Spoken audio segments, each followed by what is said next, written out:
Hope everyone is doing well today on this beautiful Shabbat day. I want to say blessings to everyone today, worldwide, to the Mishpachah, throughout the four corners of the earth, everywhere where the Most High has scattered us. Blessings to you all on this beautiful Shabbat day, that we may all come together and worship Him in spirit and in truth. To those that will be listening later on the rebroadcast on the Tuv, let us also send our blessings to you, that you may hear the Most High's words and learn and make the necessary adjustments to make those changes. Again, thank you all for coming out today in service to serve the Most High. We're going to begin shortly. I'm going to have Elder come in to pray shortly. Baruch atah Yahuwah Elohei Melech Olam Asher Kidshanu B'mitzvotav Vitzanu Leshmo Kol Shofar. Blessed are you, Yahuwah, our Elohim, King of the universe, who has sanctified us by your commandments and calls us to hear the voice of the shofar.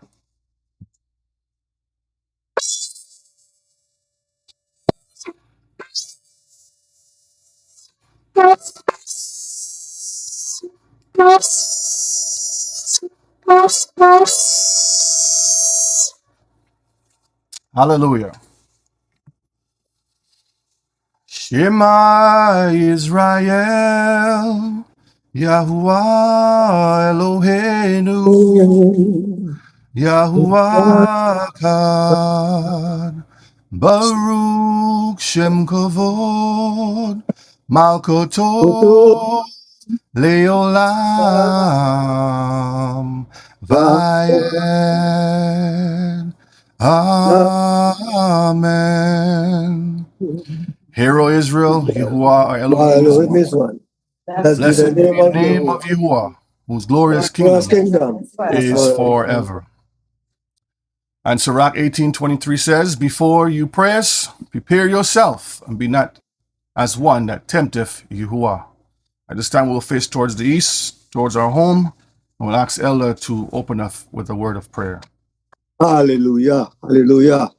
Everybody can hear me? Yes, Elder, we can hear you loud. Oh, yes. Hallelujah. Shabbat Shalom, family. This is the day Yahuwah has made. We're going to rejoice and give him thanks and praise. Hallelujah. Let us pray. Father, it is a good thing to give you thanks each and every day that you have blessed us to live, to see another day, another Shabbat, another blessing. Therefore, Holy Father, we always are grateful before you, to you, to say thank you for sparing our lives. Thank you for blessing us with life, with health. Those that are sick, those that are recovering, those that have lost their loved ones, Father, we pray that thou may visit each family, each home.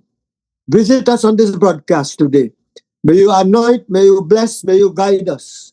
May you be with us today. May you speak to our teacher, speak through him, for him, anoint him with your blessing, anoint him with your spirit. Father, and also our reader, Brother Oshe, Brother Yona, have mercy upon all of us and bless us, help us to enjoy that wonderful Shabbat today. As we're going to hear your words, Father, we give you all the thanks and praise because we ask it through your Son, Yeshua, we pray. Each and everyone say, Amen and Amen. Our Father, which art in heaven, hallowed be thy name, thy kingdom come. hallowed be thy name, thy kingdom come. Thy will be done in earth as it is in heaven. Give us this day our daily bread, and forgive us our debts, as we forgive our debtors. Deliver us from Lead us evil. not into temptation, but deliver us from evil.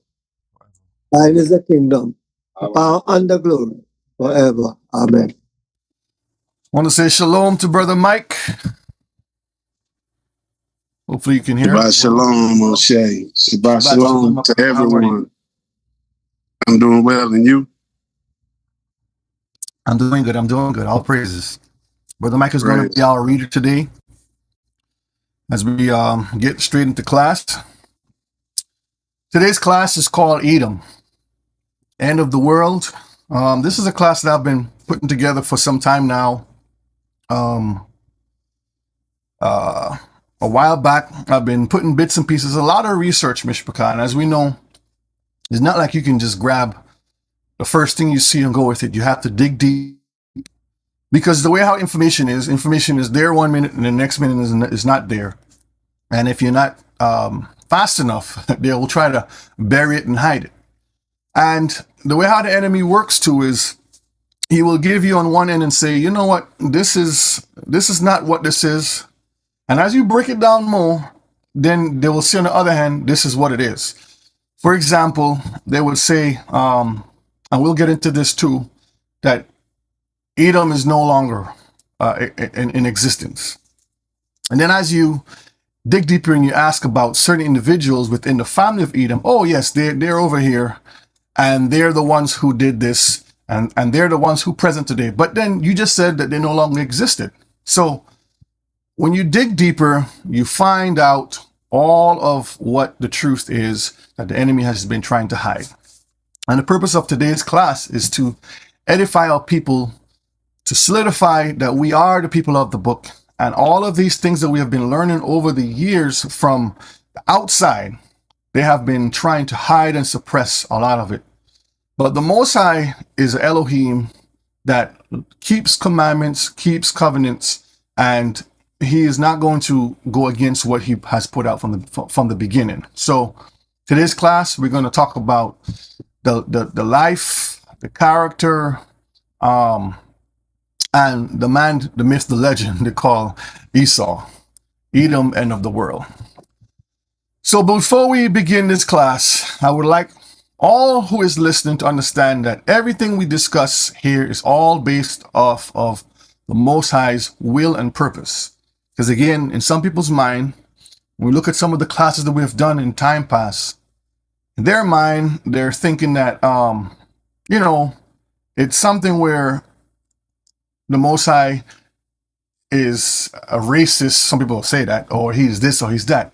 And yes, the Most High chooses what he chooses and selects what and who he selects. We have no say in that. We're not people that hate people or dislike this or dislike that. We follow the Torah. If the Most High says righteousness is right, then we follow righteousness. And wickedness is wrong, and we're supposed to hate wickedness and leave the wrong behind. And in the mind of the world, the system that the devil has put together, he's pushing that love doctrine, that love mentality of everybody just have to love and forget about what the laws has put out. And we're going to see how all of that is cleverly pushed behind the scenes, okay? So we all have to understand that the designer designed everything to his pleasure.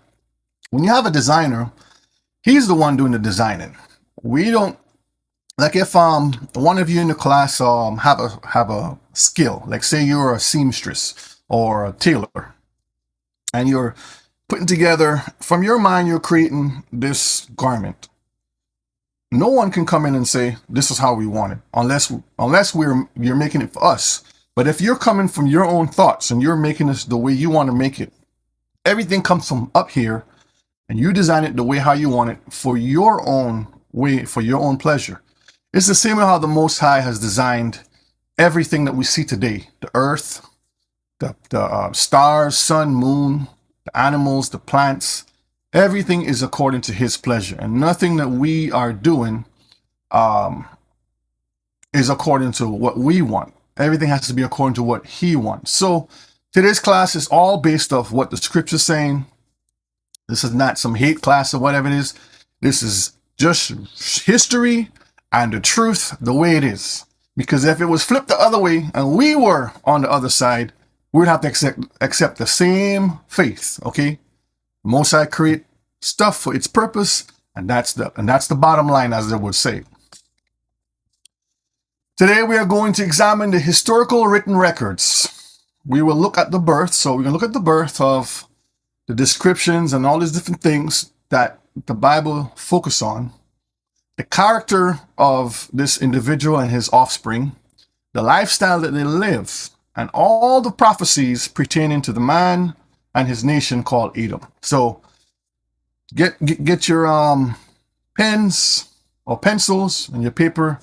Get ready to take some notes, because this is going to be a long, lengthy class. I have one or two little videos just to pop in there to kind of give us some more visual to help us grow understanding, to understand the truth more. Hallelujah. All right, like in the Garden of Eden, the devil understands how to use cunning words and mask the lies. This is what he does.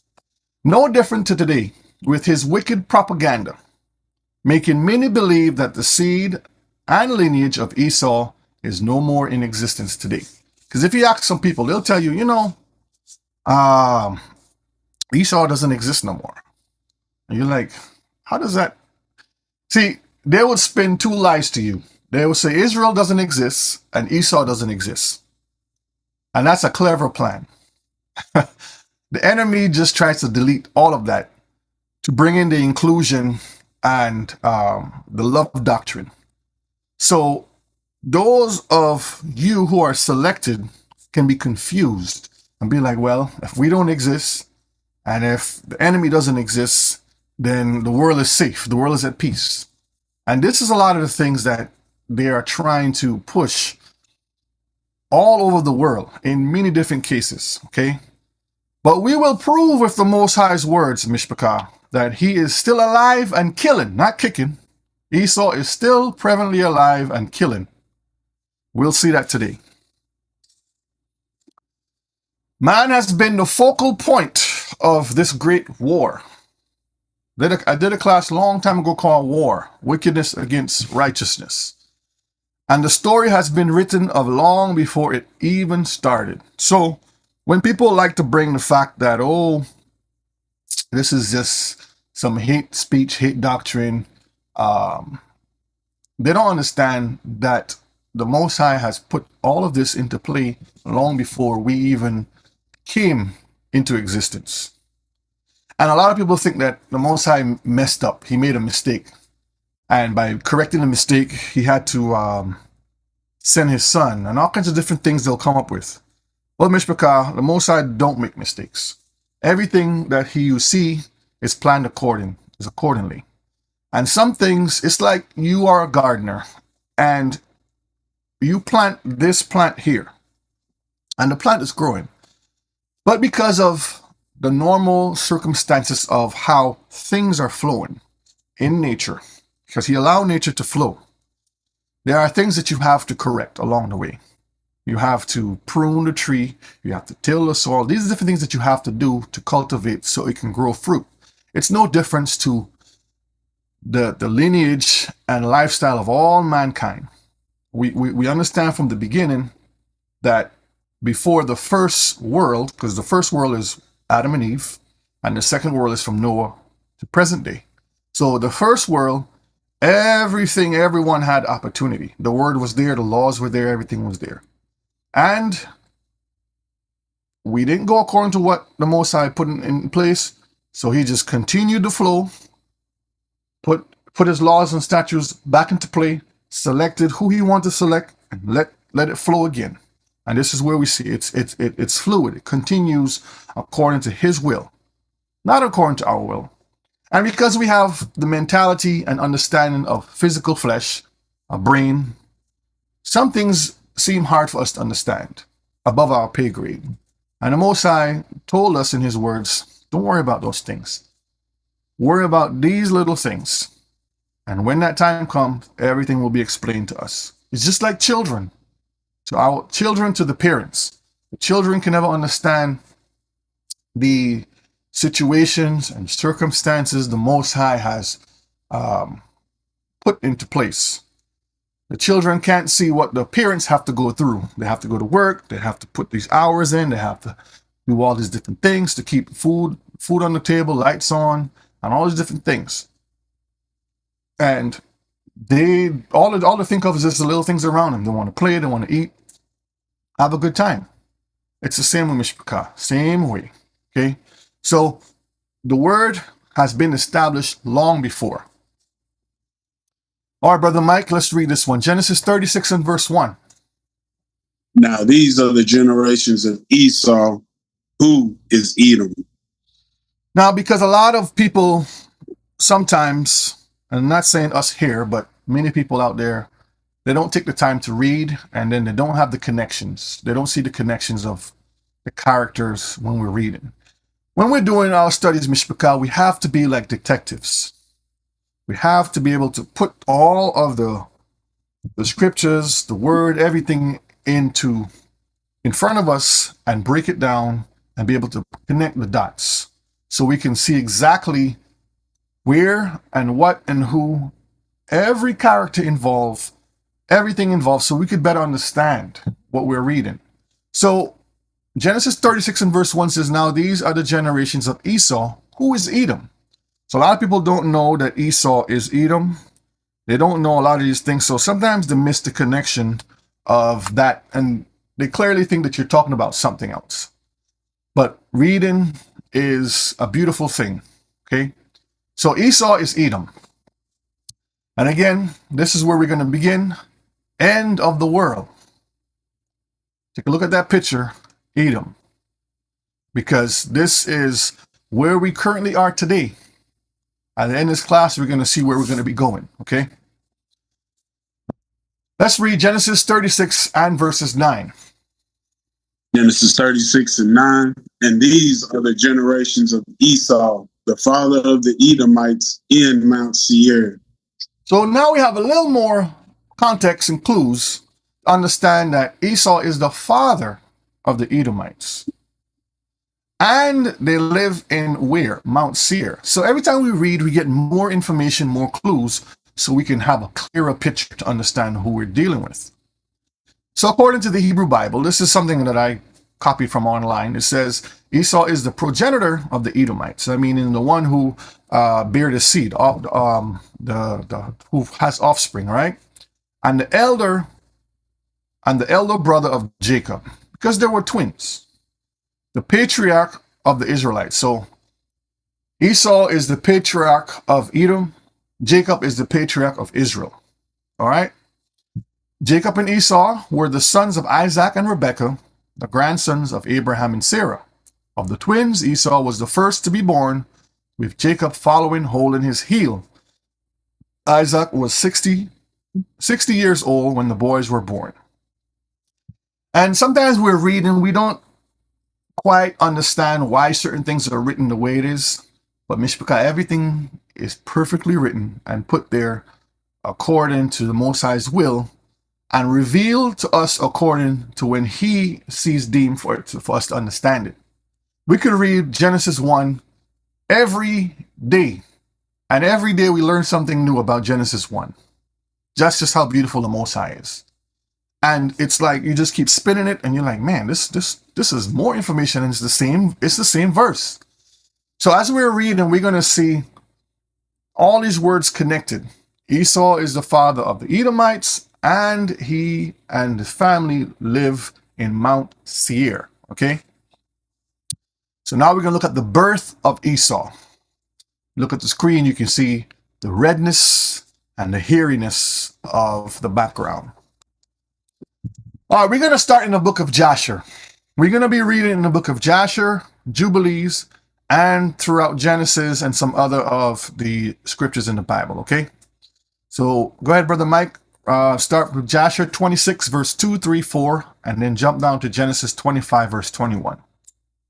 Third. And Rebekah said unto Isaac, truly I have heard, my Adonai, that my mother Sarah was barren in her days until my Adonai Abraham, your father, prayed for her, and she conceived by him. Now therefore stand up. Pray you also to Elohim, and he will hear your prayer and remember us through his mercies.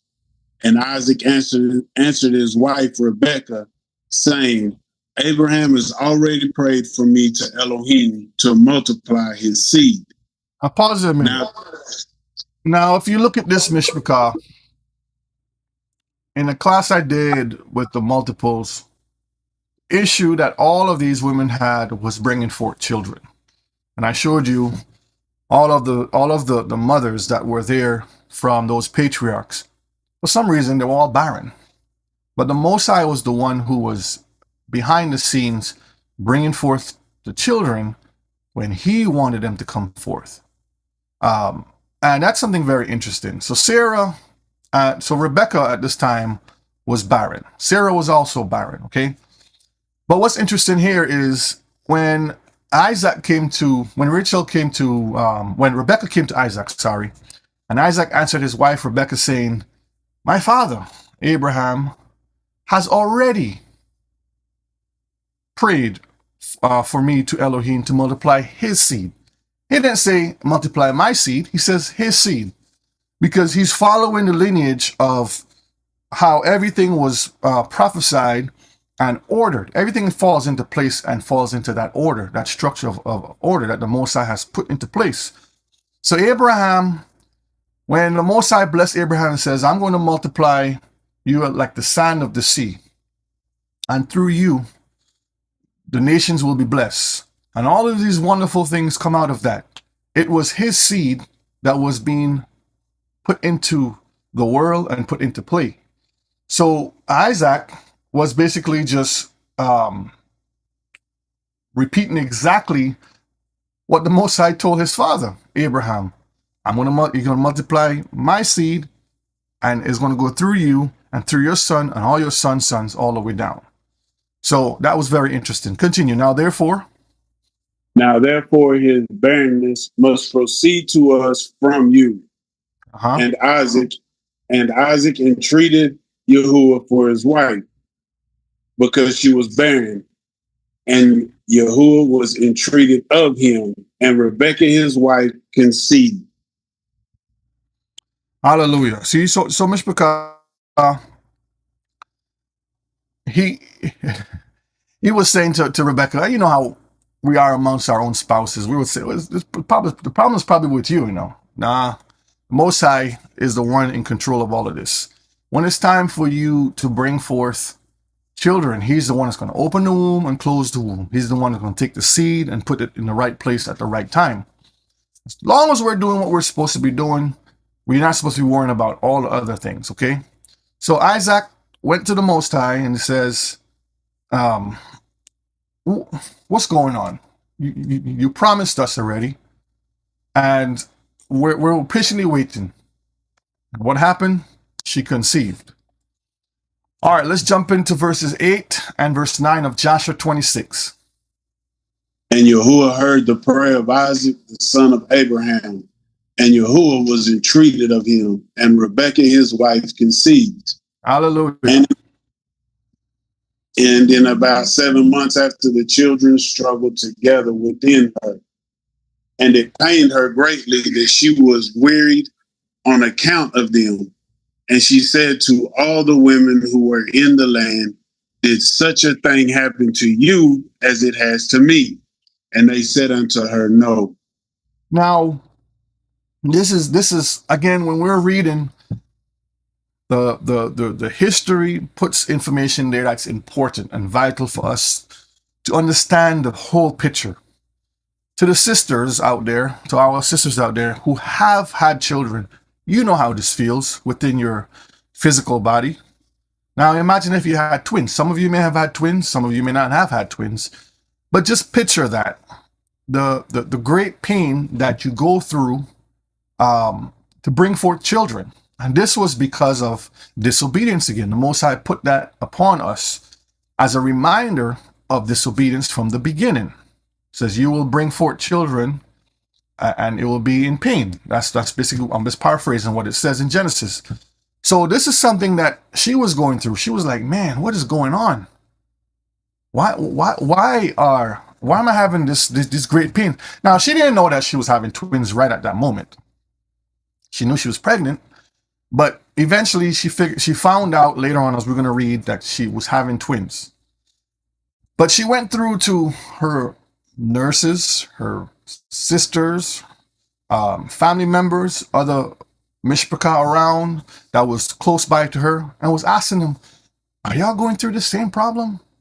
Because, there's women before her that had the experience, and a lot of them probably was like, probably not as the way you are going through it. So these are things that we also have to consider when we are doing the reading, to see how it all connects and why it comes together the way it comes together, okay? All right, let's look at Genesis 25 and verse 22. Genesis 25 and 22. And the children struggled together within her. And she said, if it be so, why am I thus? And she went to inquire of Elohim.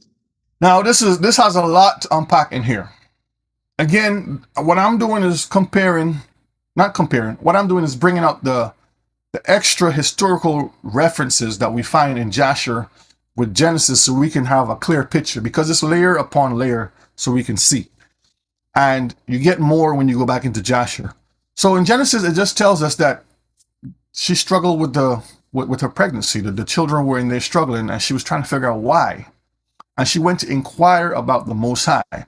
Now, the inquiring part is very, very important, because the Most High is going to reveal what's going on. Let's look at Romans 9 and verse 11, and then we're going to jump over to Isaiah 55 and 11.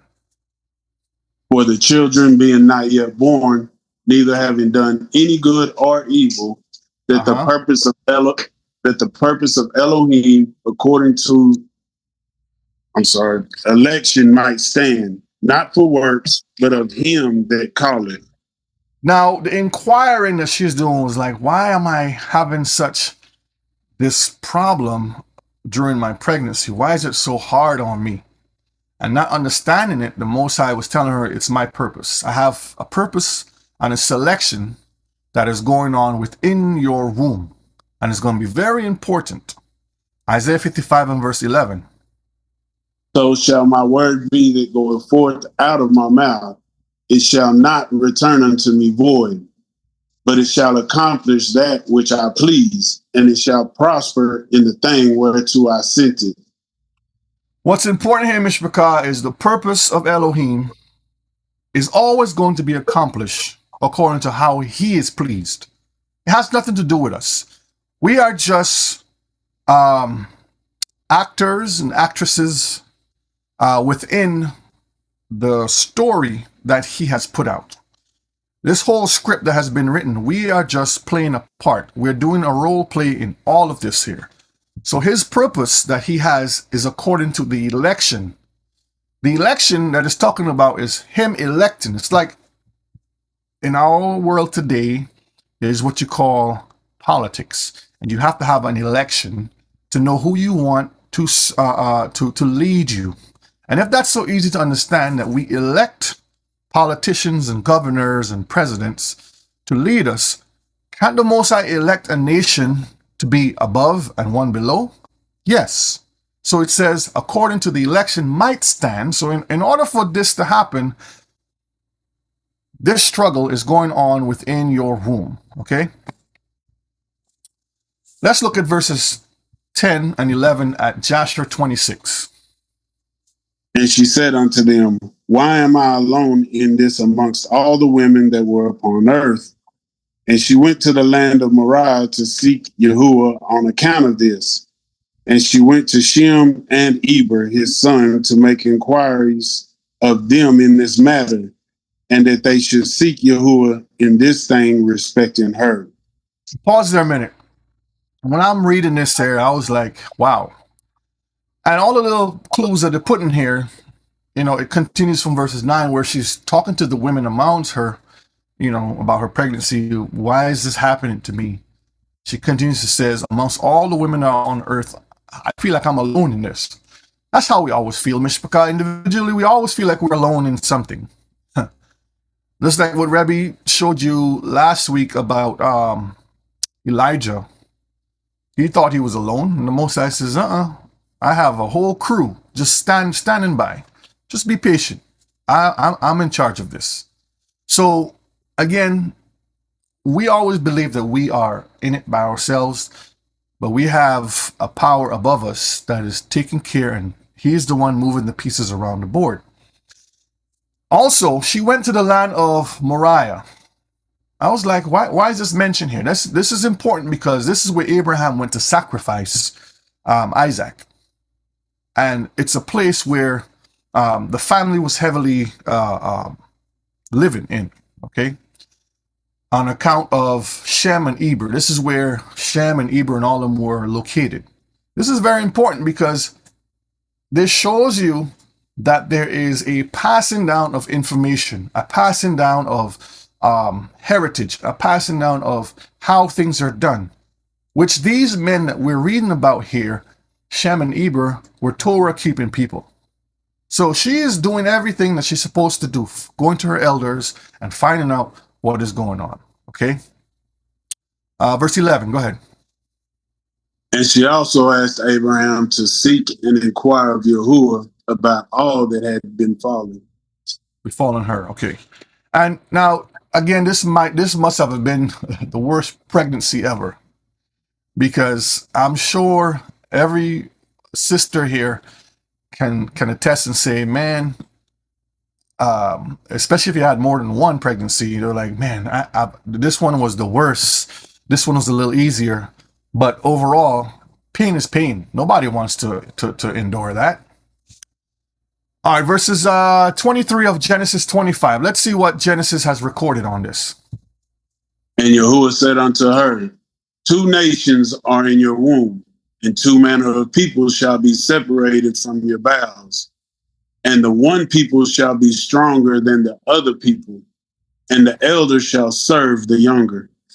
Now, when I'm reading this, with just regular human brains and the way of thinking naturally, we say to ourselves, how can it possibly have 2 nations, 2 different people coming from the same seed? Let's go back here a minute. Read Romans 9 and verse 11, this last part right here. That the purpose of Elohim, according to election, might stand. That's all I need. Work. Okay. So it is the will of the Most High Mishpachah that he has put 2 different nations in one seed. 2 different nations in one seed. Remember, we can't put him in a box and says that's impossible, because all things are possible. He's the one that can create everything. This is why some of our people struggle with the virgin birth, as they would call it. It was like, oh, it's impossible that the Holy Spirit can be upon Mary and bring forth Yeshua. How is that impossible? Was it impossible for the Most High to create the world out of nothing? Was it impossible for the heavens to be above and the earth to be here? Can we even fathom how the fire works? How the sun and the moon and the stars operate? Because we're thinking from the physical brains that we have, okay? We can't understand all those great things the Most High has put into place. So, yes, 2 different nations of people were fighting. A war started in the womb long before it even happened. Okay, continue. And the one, right here. And the one shall be stronger than the other people, and the elders shall serve the younger. So one people is going to be stronger, and one is going to be weaker. The older is going to serve the younger. This is the prophecy. So who's going to be stronger and who's going to be doing the serving? Who's the elder and who's the younger? Think about all that. If this is something that the Most High has put on his lips that does not come back voided, that means it continues. It has not ended yet. Joshua 26 and verse 12. Let's see the account of Joshua now. They all inquired of Yahuwah concerning this matter. Now notice it says they all. Sorry, Brother Mike. Notice it says they all inquired. That was Shem, Eber, Abraham, Isaac, and whoever else was around there. Because remember, she's in pain and she's going to everybody, man, help me out. Pray, figure out what's going on. Some of you who may have illness right now, and you have that little sickness that making you feel bad. Imagine this, and you're trying to figure out why do I have this upon me? Inquire to the Most High. He knows exactly what's going on. All right, let's go ahead. And they all inquired of Yahuwah concerning this matter. And they brought her word from Yahuwah and told her, 2 children are in your womb, and 2 nations shall rise from them. And one nation shall be stronger than the other, and the greater shall serve the younger. It's saying the same thing with a little more information. See, Mishpachah? Now let me pull this aside. I'm going to play a little video here, just so we can get a little context. Here. Here's a little video of 2 children in the womb, so we can kind of see how it looks. Now, this is just an illustration. This may not be how it exactly was, but this is something that we can get a visual, Mishpachah. You can see how the boys in there are just moving around, fighting. Imagine you sisters, you're walking around with this huge stomach in front of you, and they're kicking night and play again. They're kicking night and day. And man, I can't get no ease. You're trying to sleep, and in the middle of the night, you're just feeling that boop, boop, boop, boop. And you're moving around like, can't get no rest. So that's an example of how that would go, Mishpachah. All right, let's look at verses 13 of Joshua 26, and then we're going to go to Jubilees now. Introduce Jubilees account 19 and 12. And when her days to be delivered were completed, she knelt down, and behold, there were twins in her womb, as Yahuwah had spoken to her. And now this comes in importance here also, because we can see how the delivery process went. It's not like how they have today, where for you sisters know and you brothers who know, the women lay back on the table, lift their legs up, and push. It wasn't like that. That's modern day practice that they're doing. That's not even all the safest way to do it. It's always better for the woman to be in that position, stooping down. The gravity comes down, and it helps everything come out more fluid. Okay, so she's here kneeling down, and behold, there were twins. So now she's like, oh, I got twins. Okay, because the Most High just told her you have twins. Because remember, before she didn't know what was going on. And then when they came back, let's go back a minute. Back up here a minute. When they came, and it says they brought her the word. They told her, Rebecca, guess what? You're having twins. She says, twins? You're having twins. And these twins are fighting right now. Esau is terrorizing Jacob.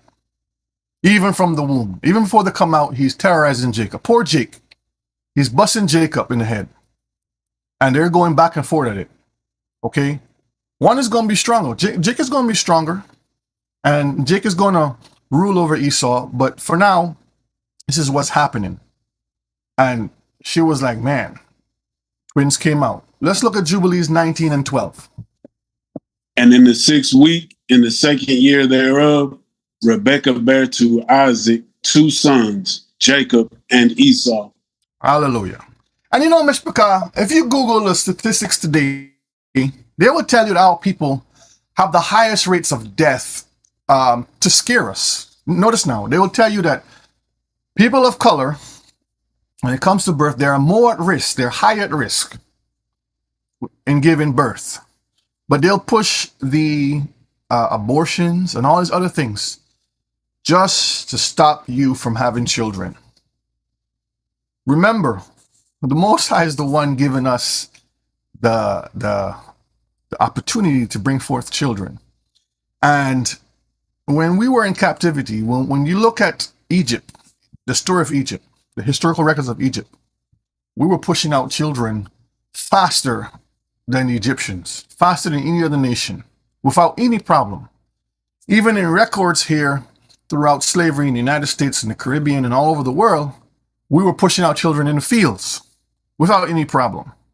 So when they tell you this narrative that our people have the worst statistics of bringing forth children, higher at risk, don't believe that. You have to understand that the Most High is in control, and he's going to bring forth seed according to what the prophecy has said from before. Okay, so she brought forth Jacob and Esau.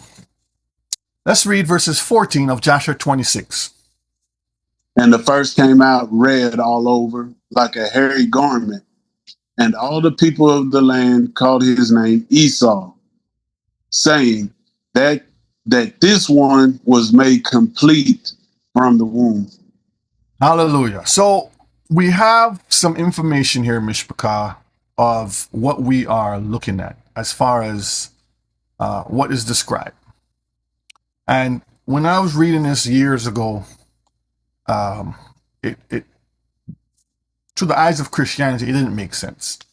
But as I dig deeper and research for myself, it made sense.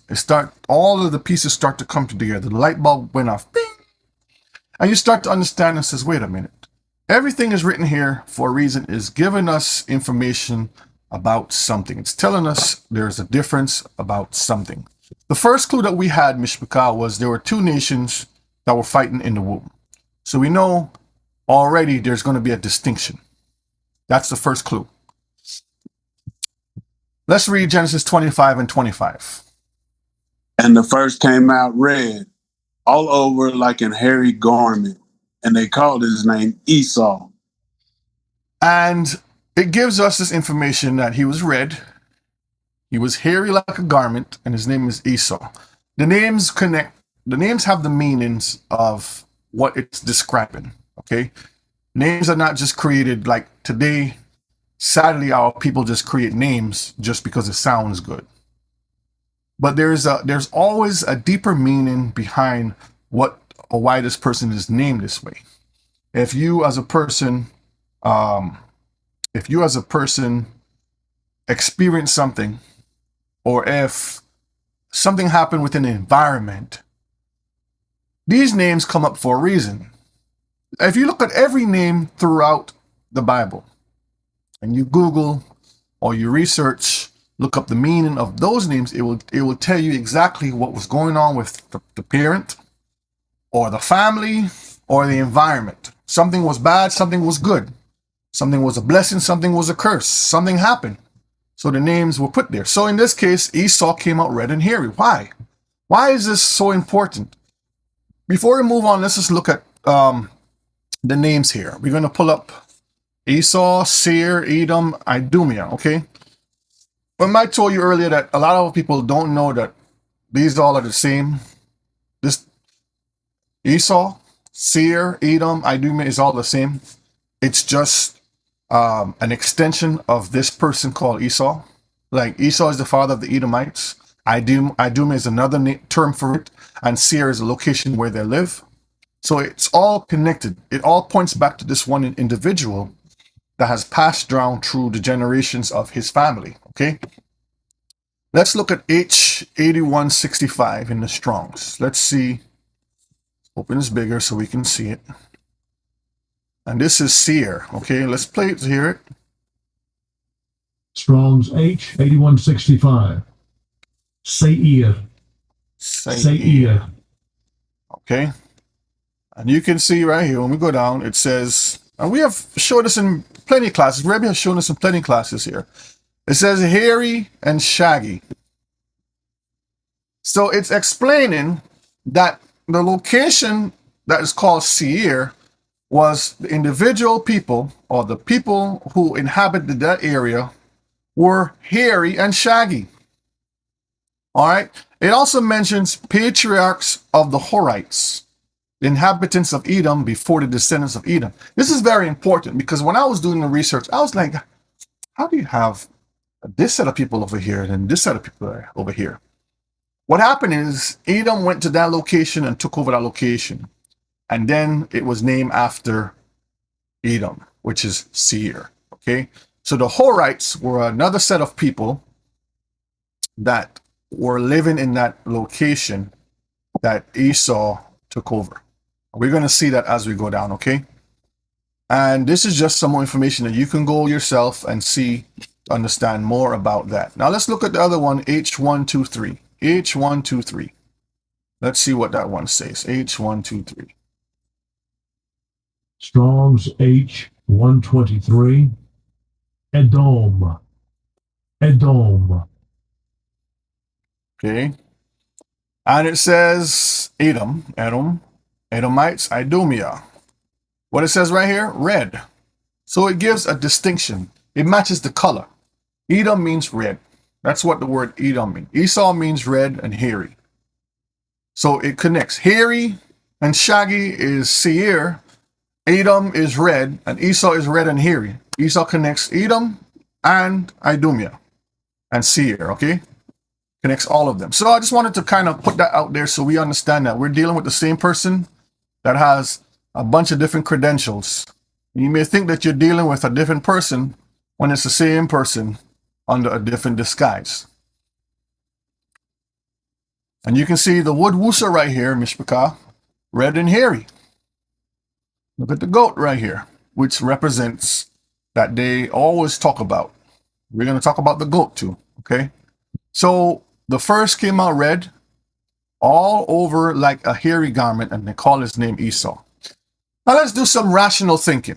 Why would the records, why would the Bible indicate Esau's red color, but not Jacob's color? And when you do the research, and a lot of people get this, get the same answer, I guess.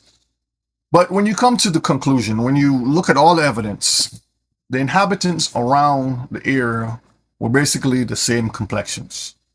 Okay, a variation of shades, but they all look alike normally. Okay, but what was different was he was a little bit more redder in hue, and on top of that, he was hairy.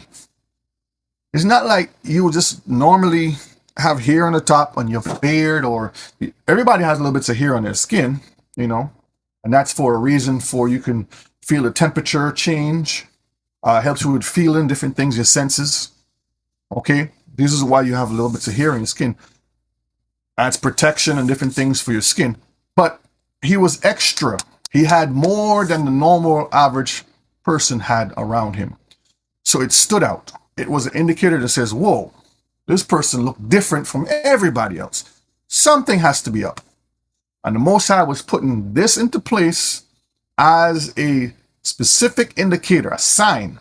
When you see this distinction, you know it's from this lineage of family. It comes from no other family but his family. So this is very important for us to understand why red and hairy was mentioned, why it is highlighted throughout when we go through the scriptures to find out the distinction between the two nations and their existence. Let me see what the chat is saying. The chat's saying a bunch of beautiful things here. Let's see. Means goat. Yep, seer means goat. That's absolutely right. That's right, Sister Joyce. You don't have to mention the normal, only the abnormal. And that's the point of this. We don't have to mention things that are normal. We only mention things that are different. Like, wait a minute, I never seen this before. All right, let's look at Joshua 26 and verse 15. Go ahead, Brother Mike. And after that came his brother, and his hand took hold of Esau's heel. Therefore they called his name Jacob. Jake said, wait a minute. Just imagine that. So Jacob's hand held Esau's heel. This is another class, but Mishpachah, look into it. When let me pull this up real quick. Let me pull this to the side. This is just to stimulate thought, so y'all can kind of see something here. It also connects.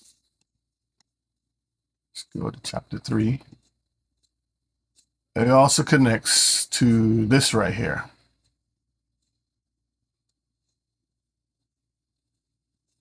Verse 15, with our Messiah. And I will put enmity between you and the woman, and between thy seed and her seed. It shall bruise your head, and you shall bruise his what?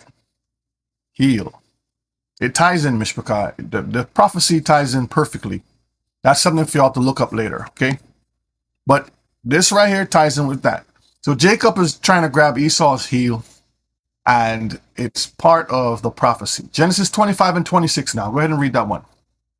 And after that came his brother out, and his hand took hold of Esau's heel, and his name was called Jacob. His name was called Jacob. So Mishpachah, again, these are more clues that gives us better context. And after that came his brother, and his hand took hold his heel. Therefore they call his name Jacob. So Jacob was named after holding the heel of Esau. Okay? Names are important.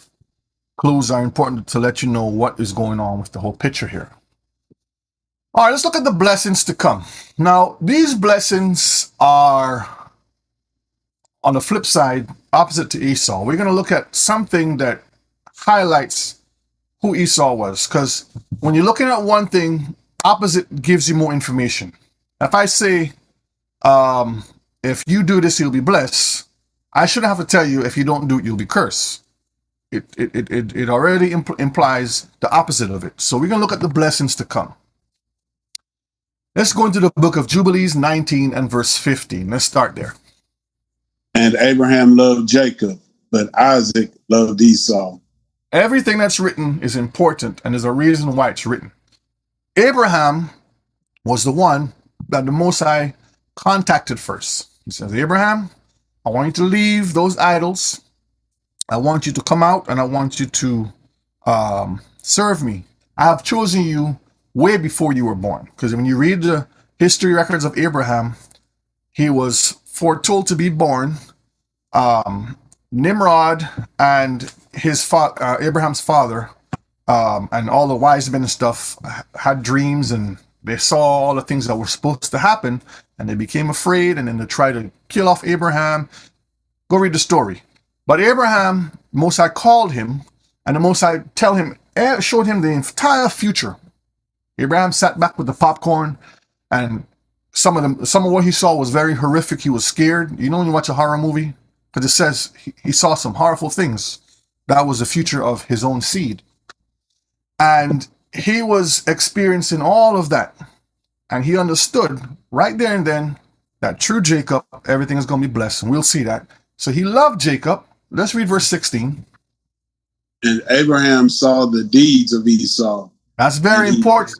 He saw the deeds of, remember, the children are growing up in front of him. And as a parent, grandparent, or parent, you can see the characteristics form as the babies are growing up. They have things that they do.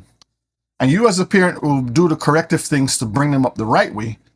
But all in all, the Most High from the beginning has already instilled what is supposed to happen. So he's sitting back and he's watching the deeds, the actions, everything that Esau is doing. Go ahead. And he knew that in Jacob should his name and seed be called. Uh-huh. And he called Rebekah and gave commandment regarding Jacob. Very important, Mishpachah. This is very important. He called his daughter, Rebekah. He says, come here. I want you to know that it's something very important. Keep your eyes tight on Jacob. Okay? You have to do something very special for him. Now, finish read that first, Brother Mike. For he knew that she, too, loved Jacob much more than Esau. So Rebekah was instructed by Abraham? That's the question. Was Rebekah instructed by Abraham, Mishpachah? What do y'all think? Was Rebekah instructed by Abraham? Yes, sir. She was instructed by Abraham. Abraham told exactly what to do. Now do we see why Rebekah did what she did by making sure Jacob got the blessing? See, we're going to go through this to get the understanding of how people in Christianity talk about, Jacob was sly, deceiving, and Jacob was lying, all this stuff. Nothing to do with that. They never understand the power of the Most High behind the scenes. All they see is what's happening. Same thing with Samson. Oh, Samson is lustful. He was running after all these women. The Most High put it in his heart to do that. We never see what's going on. We're just looking at right there, blinders on our eyes, looking through the Gentiles' lenses. So Rebekah was given a commandment regarding Jacob on how to raise this boy up and what to do when the time comes. We're going to get the evidence. Let me pull this aside. Let's pull up the book of Jubilees. I didn't put this one because there's a lot of information, and we have to get the proper understanding. Jubilees 26, and we're going to read from verses 5 to verse 14. Go ahead and read that there. And Rebekah called Jacob her son and said unto him, Behold, I heard Isaac your father speak unto Esau your brother, saying, Hunt for me and make me savory meat and bring it to me, and bring it to me that I may eat and bless you before Yahuwah, before I die. And now, my son, obey my voice in that which I command you. Go to your flock and fetch me 2 good kids of the goats, and I will make them savory meat for your fathers, such as he loves. And you shall bring it to your father that he may eat and bless you before Yahuwah, before he die, and that you mayest be blessed. And Hold on a Jacob second. said, okay. Scroll up a little bit. Okay, go ahead. And Jacob said to Rebekah, his mother, Mother, I shall not withhold anything which my father would eat and which would please him. Only I fear my mother that he will recognize my voice and wise to touch me. Wish to touch me. Okay, that's good enough. We all know the story. And in Genesis 27, 1 to 5, 8, 11, and 16 is just the Genesis recount of it versus Jubilee's account. And we all know the story of what was instructed, how she overheard that he was about to bless. And she remembered what Abraham told her. Abraham says, I know all the wickedness Esau is doing, but Jacob has to get this blessing.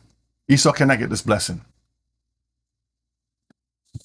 So do what you have to do to make sure he gets the blessing. This is what was instructed, just paraphrasing some words, to her.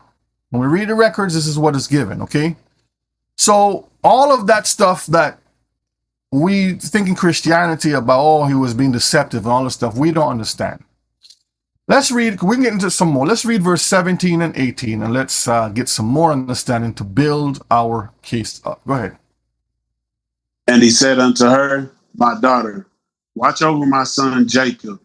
My son Jacob. He says, my grandson, because he knows who the blessing's supposed to go through. Go ahead. For he shall be in my seed on the earth, and for a blessing in the midst of the children of men, and for the glory of the whole seed of Shem. Now stop there. For the whole seed of Shem. This is where the Jews are trying their best to take the blessings at all costs. This is why they come up with this scheme about, oh, they're the Jewish people and how they're Semitic, not Shemitic, Semitic, something totally different. Okay? We're going to touch on some of that later down in the class to expose those lies once again. But the glory of the whole seed of Shem. So we understand what glory means, and we understand who the whole seed of Shem is referring to. All right? Verse 18. For I know that Yahuwah will choose him to be a people for possession unto himself above all peoples that are upon the face of the earth. I know that Yahuwah will choose him. Why is he so confident in saying that? Because remember, when we go back to Genesis 16, 17, and 18, and so forth, we get the breakdown of how the Most High told Abraham what exactly would happen. He saw into the future all the way to the end what will happen. So he already knew what's going to happen. So he told Rebekah, he says, look, I know exactly what's going to happen. I know who he's going to choose. So make sure you pick him to be a people for a possession unto himself above all people that are upon the face of the earth. They don't want you to understand that, Mishpachah. They're trying to suppress this for many, many generations. This is why the church tells you the book of Jubilees is not good to read, and the book of Jasher is not good to read, because you'll get more information on the truth. But we're reading all the history and the records that has been put there, thus saith the Most High. Let's pull this to the side, and let's look at Jubilees 1. And we are going to see, go back here a minute. Jubilees chapter 1, verses 14 to 17. We're going to see why Abraham knew that Israel was going to be chosen above all people. All right, this is Moses' account. This is what the angel showed to Moses. Go ahead, verses 14, Jubilees 1. And after this, they will turn to me from amongst the Gentiles with all their heart and with all their soul and with all their strength. You And I pause a will minute. gather. Now, this is a prophecy that the Most High is revealing to Moses when Moses was up in the mountain 40 days and 40 nights. This is what was given to him. He is seeing the same vision. He's watching the same movie Abraham watched. Okay? And he's seeing exactly what's going to happen. So it's just doubling down or confirming that what will happen, what was told is what's going to happen. So right now, he's telling Moses that your people, Israel, which is my people that I have selected, will turn back to me from amongst the Gentiles, from all of the wickedness. Continue. And I will gather them from among all the Gentiles, and they will seek me, so that I shall be found of them, when they seek me with all their heart and with all their soul. And that's what we're doing today, Mishpachah. We're seeking the Most High with all our soul and all our heart. This is the current day part of this prophecy. Go ahead. And I will disclose to them abounding peace with righteousness, and I will remove them the plant of uprightness. Hallelujah. With all my heart and with all my soul, and they shall be for a blessing and not for a curse, and they shall be the head and not the tail. Now remember when we read in the birth that one shall be stronger than the other, one shall be above the other. This is the reverse of that. This is what we're going to back to. Because remember, we were on top, we disobeyed, we fell. Now it's going to be reversed. This is where we are today, Mishpachah. Okay? Let's read verse 16 and 17. And I will build my sanctuary in their midst, and I will dwell with them, and I will be their Elohim, and they shall be my people in truth and righteousness. And I will not forsake them nor fail them, for I am Yahuwah, their Elohim.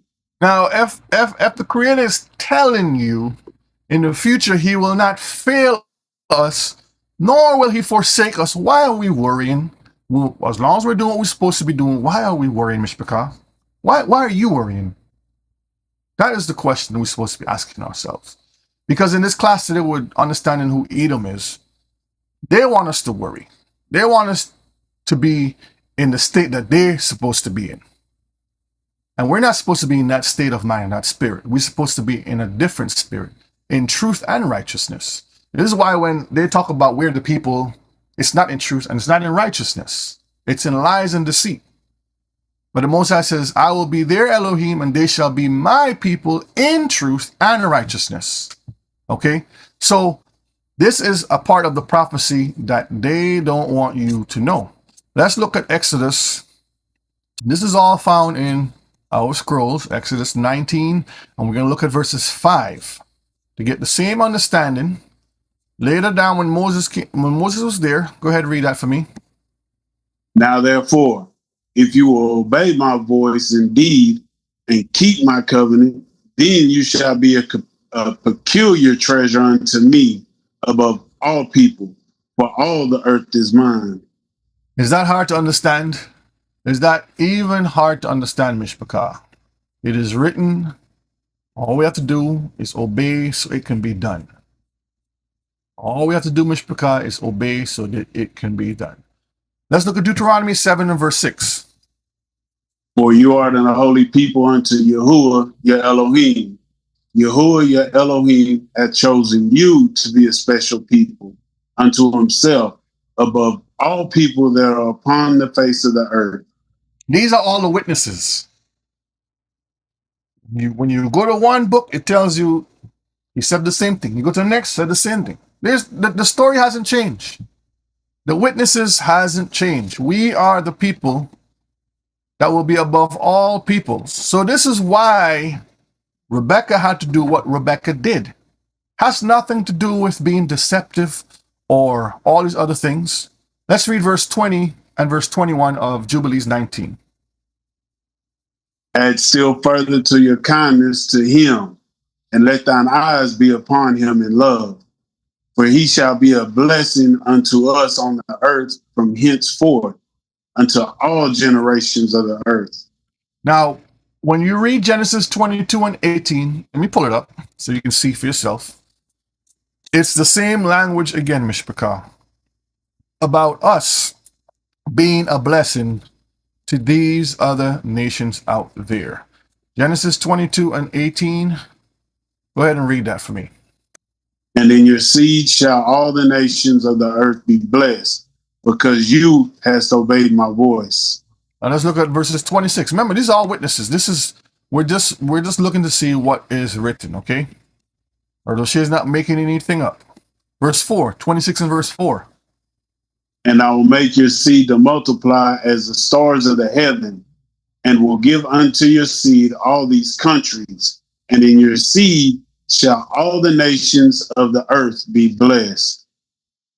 So Mishpachah, we can see right here when we read Jubilees 19 and verse 20, it says, for he, Jacob, shall be a blessing unto all of us on the earth, from henceforth unto all generations of the earth. So Abraham is telling Rebekah, your son, your twin son, Jacob, the one who was smooth, and we're going to see what that pertains to, will be a blessing. From the time he comes out, he's going to be a blessing to all generations on the earth. But the other guy over there, we're going to see about him. Verse 21. Let your hands be strong, and let your heart rejoice in your son Jacob. For I have loved him far beyond all my sons. He shall be blessed forever, and his seed shall fill the whole earth. Hallelujah. This is like poetry. Whenever I read this, I just feel so good. It's like a recharge in your spirit, in your soul, to know that you have been called, selected, and chosen above everyone else. But again, the enemy paints that picture, and the enemy whispers in your ears and lies to you about you are nothing. And one of the greatest things they will always come up with when you corner them, it doesn't matter. That's what they'll tell you. It doesn't matter. It matters, Mishpachah. If it didn't matter, it wouldn't be written. Plain as that. If it didn't matter, the Most High wouldn't have put it into words. So it matters. You matter that you are Israel, okay? Jubilees 19 and verse 22. If a man can number the sand of the earth, his seed also shall be numbered. This is another sign that separates us from all the other nations. This is why some of our people got in trouble. Y'all know who got in trouble for trying to number Israel. Let's look at Hosea 1 and verse 10 to get some more understanding. We're going to look at some witnesses. Every time we read something, we want to make sure it adds up. So we're going to look at Hosea chapter 1, and we're going to read verses 10 to see if this actually lines up. Go ahead, read this one for me. Yet the number of children of Israel shall be as the sand of the sea, which cannot be measured nor numbered. So can we, so Brother Mike, sorry, can we be numbered, Brother Mike? No, sir. Can they measure us with like a measuring cup or some type of a device? Not at all. So when they put these statistics out and say that you are the few, what does that tell you, Brother Mike? That they're trying to number us. They can't be numbered. Full of, in the words of the great Rebbe, they're full of the bull spit, right? Right. All right, go ahead. Finish read that. Where did I stop at? My apologies. You could start over again. Okay. Yet the number of the children of Israel shall be as the sand of the sea, which cannot be measured nor numbered. And it shall come to pass that in the place where it was said unto them, ye are not my people, there it shall be said unto them, you are the sons of the living Elohim. That's like, when I read stuff like this, it's like a symphony. Music is going. You can hear all the instruments playing. Beautiful sound. Just think of that, Mishpachah. You are special. They know that and they hate that. Okay. Romans 9 and verses 27. Romans 9 and 27. Let's see what it says here. Does these all say the same thing? Esaias also cried concerning Israel, though the number of the children of Israel be as the sand of the sea, a remnant shall be saved. This is a future prophecy that's saying out of the numbers that can't be numbered, the Most High is going to pull the obedient ones out of all of that number. Okay? So there's also going to be a special gathering out of the special just because of disobedience. Let's check out Sirach. Let me pull this over here. Let's look at what Sirach says, Ecclesiasticus, to see if it adds up the same thing. 37 and verse 25. Let's look at verse 25. All right, go ahead and read that. The days of the life of man may be numbered, but the days of Israel are innumerable. That's beautiful. So when they tell you, Mishpachah, that you are the minority, just shake your head and says, thank you for all the lies that you've been telling me. I am the majority. You can never number me.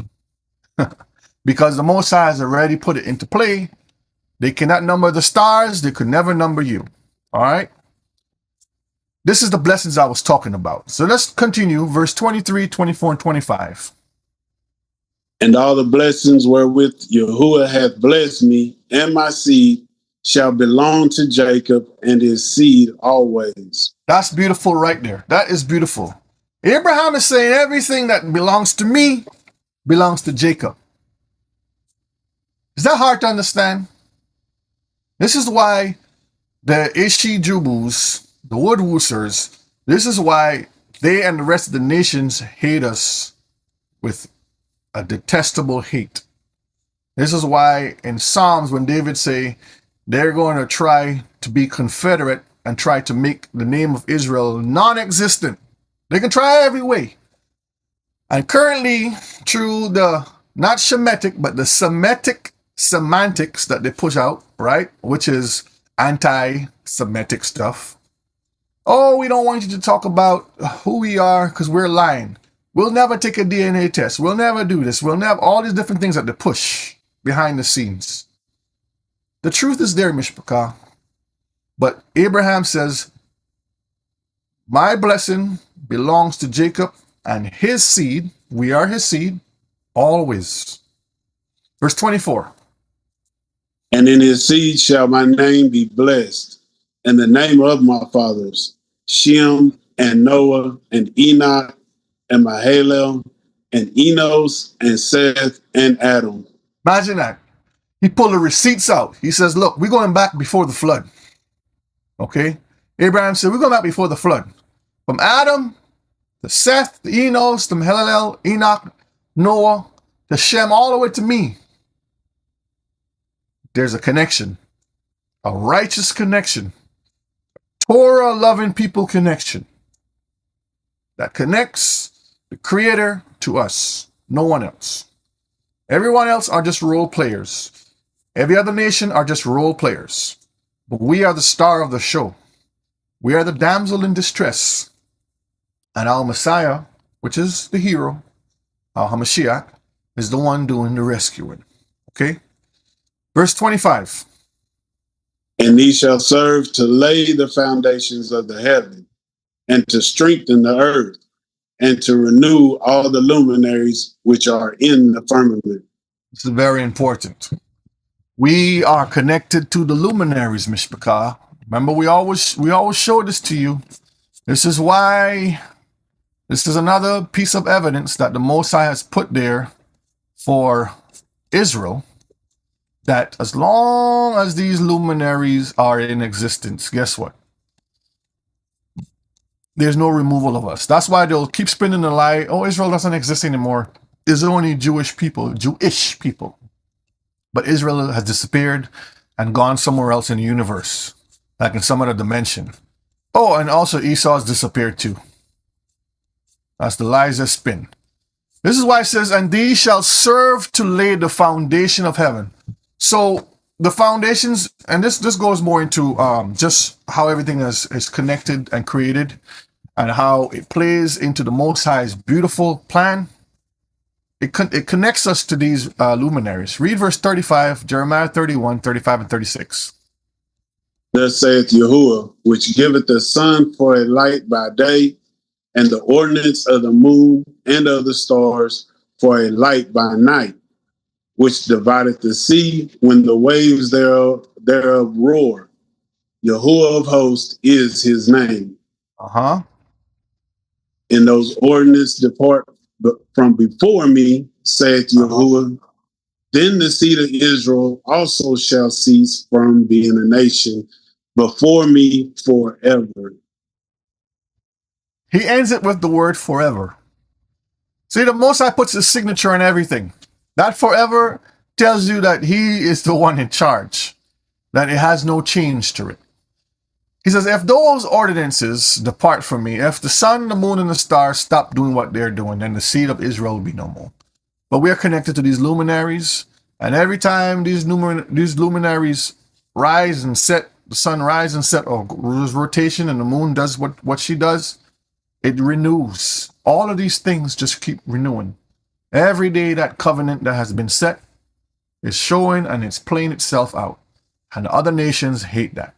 This is why they're trying their best to corrupt, destroy the elements, distort it with their warlock, weathery stuff that they've been doing, messing with the sun, trying to create a new sun, and all these different things they're trying to do just to hide the truth, Mishpachah. Let's look at another witness, Revelations 21 and verses 2. Revelation 21 and 2. And I, John, saw the holy city, New Jerusalem, coming down from Elohim out of heaven, prepared as a bride adorned for her husband. Now this is put here because these shall serve to lay the foundation of the heaven. He's creating everything up there, Mishpachah, putting everything together to strengthen the earth and to renew the luminaries which are in the firmament. So everything starts up there, works its way down to us. We are connected in every way, form, and fashion, okay? They cannot take that away from us. They'll try, but the Most High word has already gone out and cannot be voided. So we saw the blessings that we will receive because of the wickedness that Esau is doing. Now we're going to look at the character. We're going to look at his hairy red characteristics that has been portrayed throughout the generations of all mankind's civilization, okay? Because some people will tell you in history, oh, this is just that, and this is this. But when you connect all together, it gives you the truth, okay? Jubilees 19 and verse 13.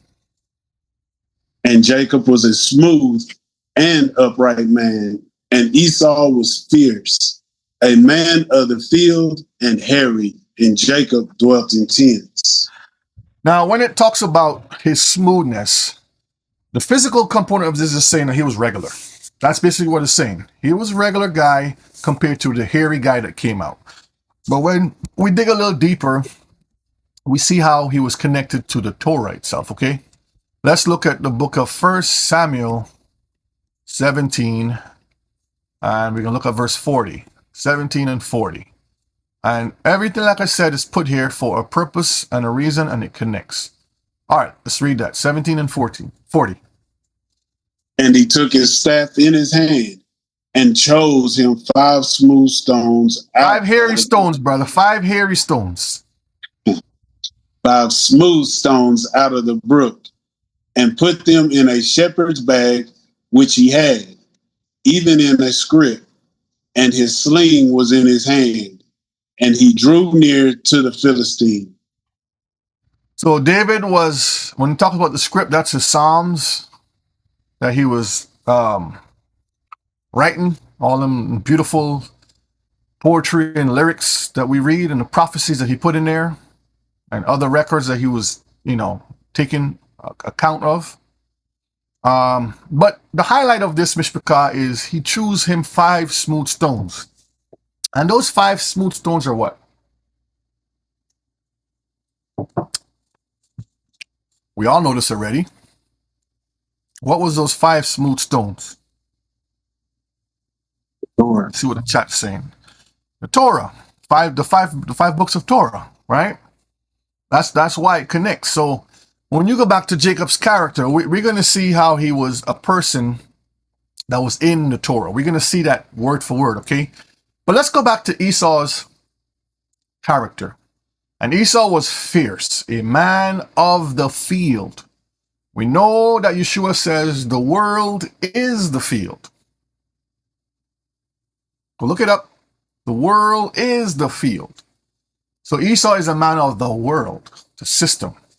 That's his connection. He is the one that over controls all of the world governments and systems through the Prince of Darkness.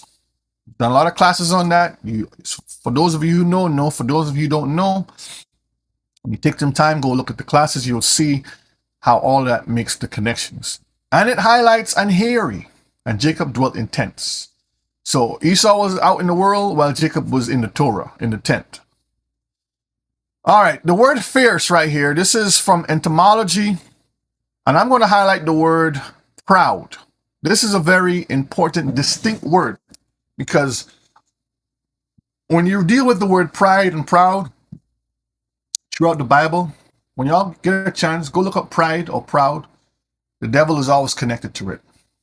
Whether it's the serpent, whether it's an evil spirit, whether it's the dragon, okay? And that spirit is attached to that sodomite spirit also. So proud, violent. See right here, it says violent, fierce, and wild. Wild is very important. Waste, desert. I was like, wow, look at all of that. Untamed, uncultivated. That's why when the prophecies talk about his place being a waste and a desert, this is why everywhere these people go, they create deserts and wastelands. They kill out civilizations. They come in with diseases. They come in with war. They come with everything destructive. They can't help themselves, Mishpachah. That's the spirit that has been laid upon them to do and to perform that job. Okay? They're savages. Yet they call our people savages, but they're savages. They're cruel. They'll tell you you're cruel. But when you look at it, they're cruel. And they're wild beasts. Wild beasts, Mishpachah. All right, let's continue here. Read that for me, brother. 19 and verse 14. Oops, sorry, I flipped the screen. And the youth grew, and Jacob learned to write, but Esau did not learn, for he was a man of the field and a hunter, and he learnt war, and all his deeds were fierce. All his deeds were fierce. See you, brother. Flattering, smooth. Thank you, brother Mike, for sending me that. Yeah. All his deeds were fierce. So we read here, it says, and the youths grew up. So these were 2 brothers. If you have a sibling brother that you grew up with close by, one is always going to be a little more extreme than the other. One is going to be more outgoing than the other. But in this case, these 2 particular individuals were warring from the womb. Jacob learned to write. This is very important, Mishpachah. This is evidence.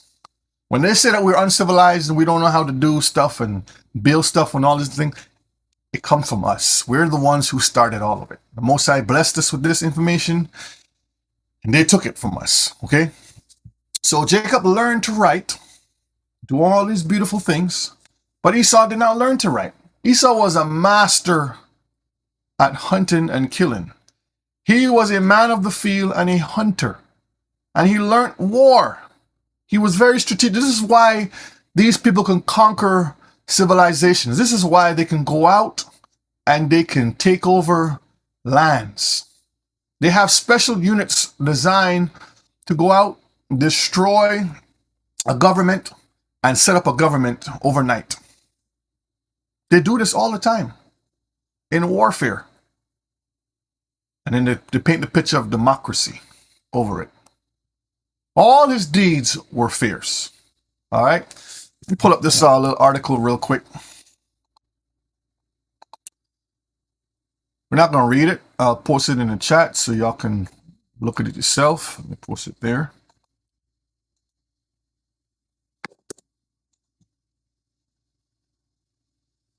Let's see, is this the one I wanted? All right, I have it here. Let me pull it up over here now. So that's it there, but let me pull it up over here. It's called the Forever War, right? Can y'all see that? This is from The Guardian.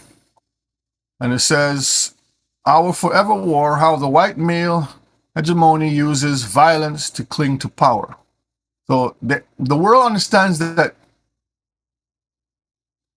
these folks here are connected to violence and power. Okay?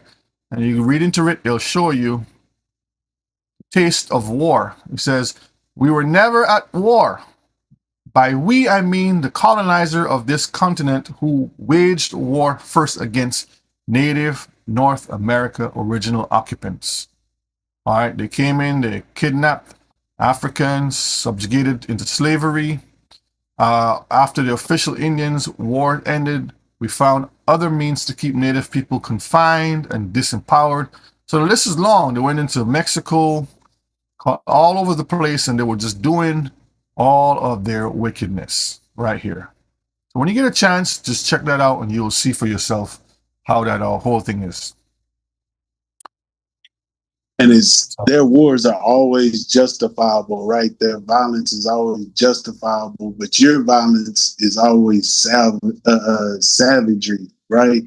And their violence is always justifiable, right? But then when you turn around or someone else of a color turns around and commits war, it's savagery, right? It's terroristic. It's, I don't know if that makes sense. That makes sense. That makes a whole lot of sense. And as you go down in the article, you'll see more of all the wickedness that they continue to do. Okay? So y'all can look at that when you get a chance. Camera back on. So right here you can see Mishpachah. All right, go ahead and read verses 17. And the boys grew up to their 15th year, and they came amongst the society of men. Esau was a designing and deceitful man, and an expert hunter in the field. And Jacob was a man perfect and wise, dwelling in tents, feeding flocks, and learning the instructions of Yahuwah and the commands of his father and mother. And the boys grew up to their 15th year. So the record is these guys were 15 years old. Think back, brothers, when you were 15. And they came amongst the society of men. So now they're out in the presence of all the men out there doing manly things. Okay. Esau was a designing and deceitful man. Designing and deceitful. When you look that up, Mishpachah, he was a person always strategizing up here. How can I get that? How can I get this? How can I take that? How can I accomplish this? And an expert hunter in the field. We're going to see some of that. Okay. So we're building to understand the character of this individual and his offspring. We're seeing how their minds think, how they operate on a daily basis. But our people, Jacob, was a man perfect and wise, dwelling in tents, meaning he stayed his butt home. He was home. When it says home, it's talking about in the area, working amongst what he's supposed to be doing in his father's affairs, taking care of the family, feeding flocks and learning the instruction. He was feeding the flocks and learning the instructions. He wasn't out in men's affairs, politics and all the other stuff. He wasn't doing that. This is what Esau was doing. How to be a designing and deceitful man. That's a political person up here. Always trying to chess move someone and to take over someone's country. Okay? And Yahuwah and the commands of his father and mother. So Jacob was learning all about Torah and being obedient to his mother and father. So you see the two different distinct personalities of these individuals, of the two nations. Okay? Now let's go to the next slide here. Genesis 25, verse 27 and then Joshua 28 and 20.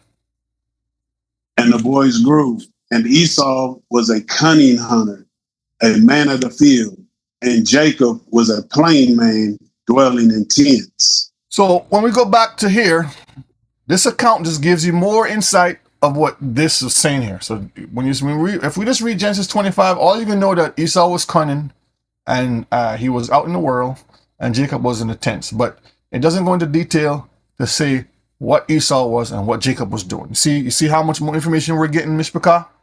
All right, verses 20 of Joshua 28. And Esau was a designing and deceitful man, one who hunted after the hearts of men and inveigled them. And Esau was a valiant man in the field, and in the course of time went as usual to hunt.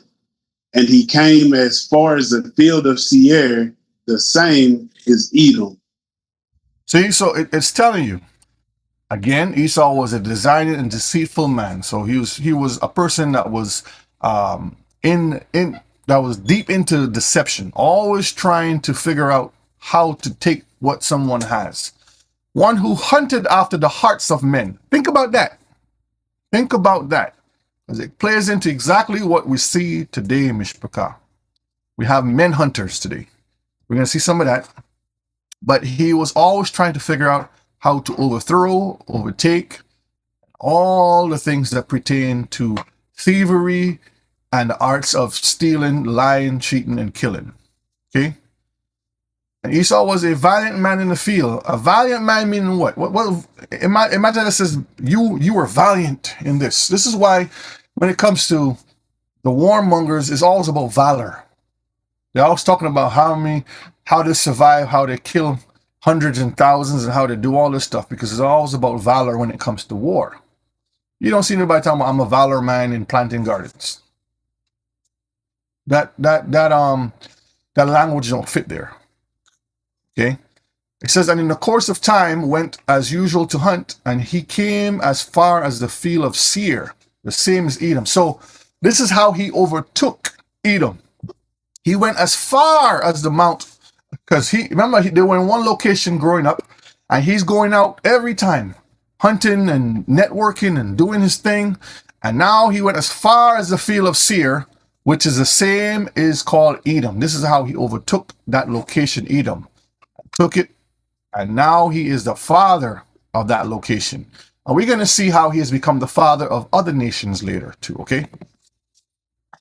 Hope everyone is doing well, and let me know if we are moving too fast. Brother O'Shea, slow down a little bit. Or if I'm moving too slow, speed up a little bit. Brother Mike, how we doing? We're doing well. I was just thinking about that 20, that deceitful, right? And in the church, as you said earlier, they'll have you believe that Jacob was the deceitful one, right? And it plainly says right here that Esau was the deceitful one. Absolutely. Esau's character shows you all of that. I mean, the fruits, Mishpachah, shows it for itself. Esau is the one that's always been deceitful. And sometimes we have to kind of maneuver through this deceitful world and play the game they play just to get through. This is why you see some of the stories are written the way they're written, where Moses was defending his own people, then they could turn around and call Moses a murderer. How is that? Right? You look at Samson, they call him an adulterer. The list is long. If you keep looking at every character, they call Daniel, he wasn't, when he was there with Nebuchadnezzar and all them doing his stuff, they call him a lawbreaker because he wasn't following what they told him to do. And they will turn around and says that we're the ones that are not doing things according to what they want to do. As long as you're following the Torah, Mishpachah, you're always correct. Okay, don't worry what they tell you about what we're not doing. As long as we're doing what we're supposed to be doing, which is Torah, then you're good. So we see here that the boys are two different nations with two different characteristics and two different outcomes altogether. One was in the Torah and one was in the world. Okay. Now let's look at this here now. Deuteronomy 28, verse 49, and Deuteronomy 28, verse 50. Yahuwah shall bring a nation against you from afar, from the end of the earth, as swift as the eagle flieth, a nation whose tongue you shall not understand. And Kifa, that's right. The hunt is still on. And you can see right here, this is within the curse that the Most High has put upon us, that the nation of Edom shall be upon us for a time. It says, Yahuwah shall bring a nation against you, Israelites, from far, from the end of the earth, as swift as the eagle flieth, a nation whose tongue you shall not understand. This is why they speak all these different languages: German, Dutch, French, Spanish, and the list is long. English. And now people grow up in it, and we think that we are part of them now. Verse 50. A nation of fierce countenance, which shall not regard the person of the old, nor show favor to the young. Is this prophecy correct, Mishpachah? Put a 1 if it's correct, or put a 2 if this is a lie. Secretary of Congress Charles Thompson finalized the design, drawing on ancient Roman and European traditions that used eagles as standard symbols of supreme power, authority, and statehood. See that? So they took this is the Secretary of Congress, this was back in the day. This is why America uses the eagle as the symbol, okay? It's right here in front of you.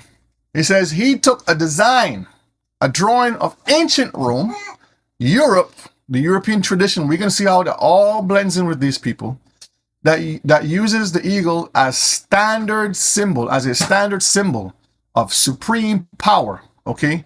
Authority and statehood. So we understand that in the prophecy about our captivity, that a nation who is as swift as the eagle and as fierce as the eagle will come in and will take over our people.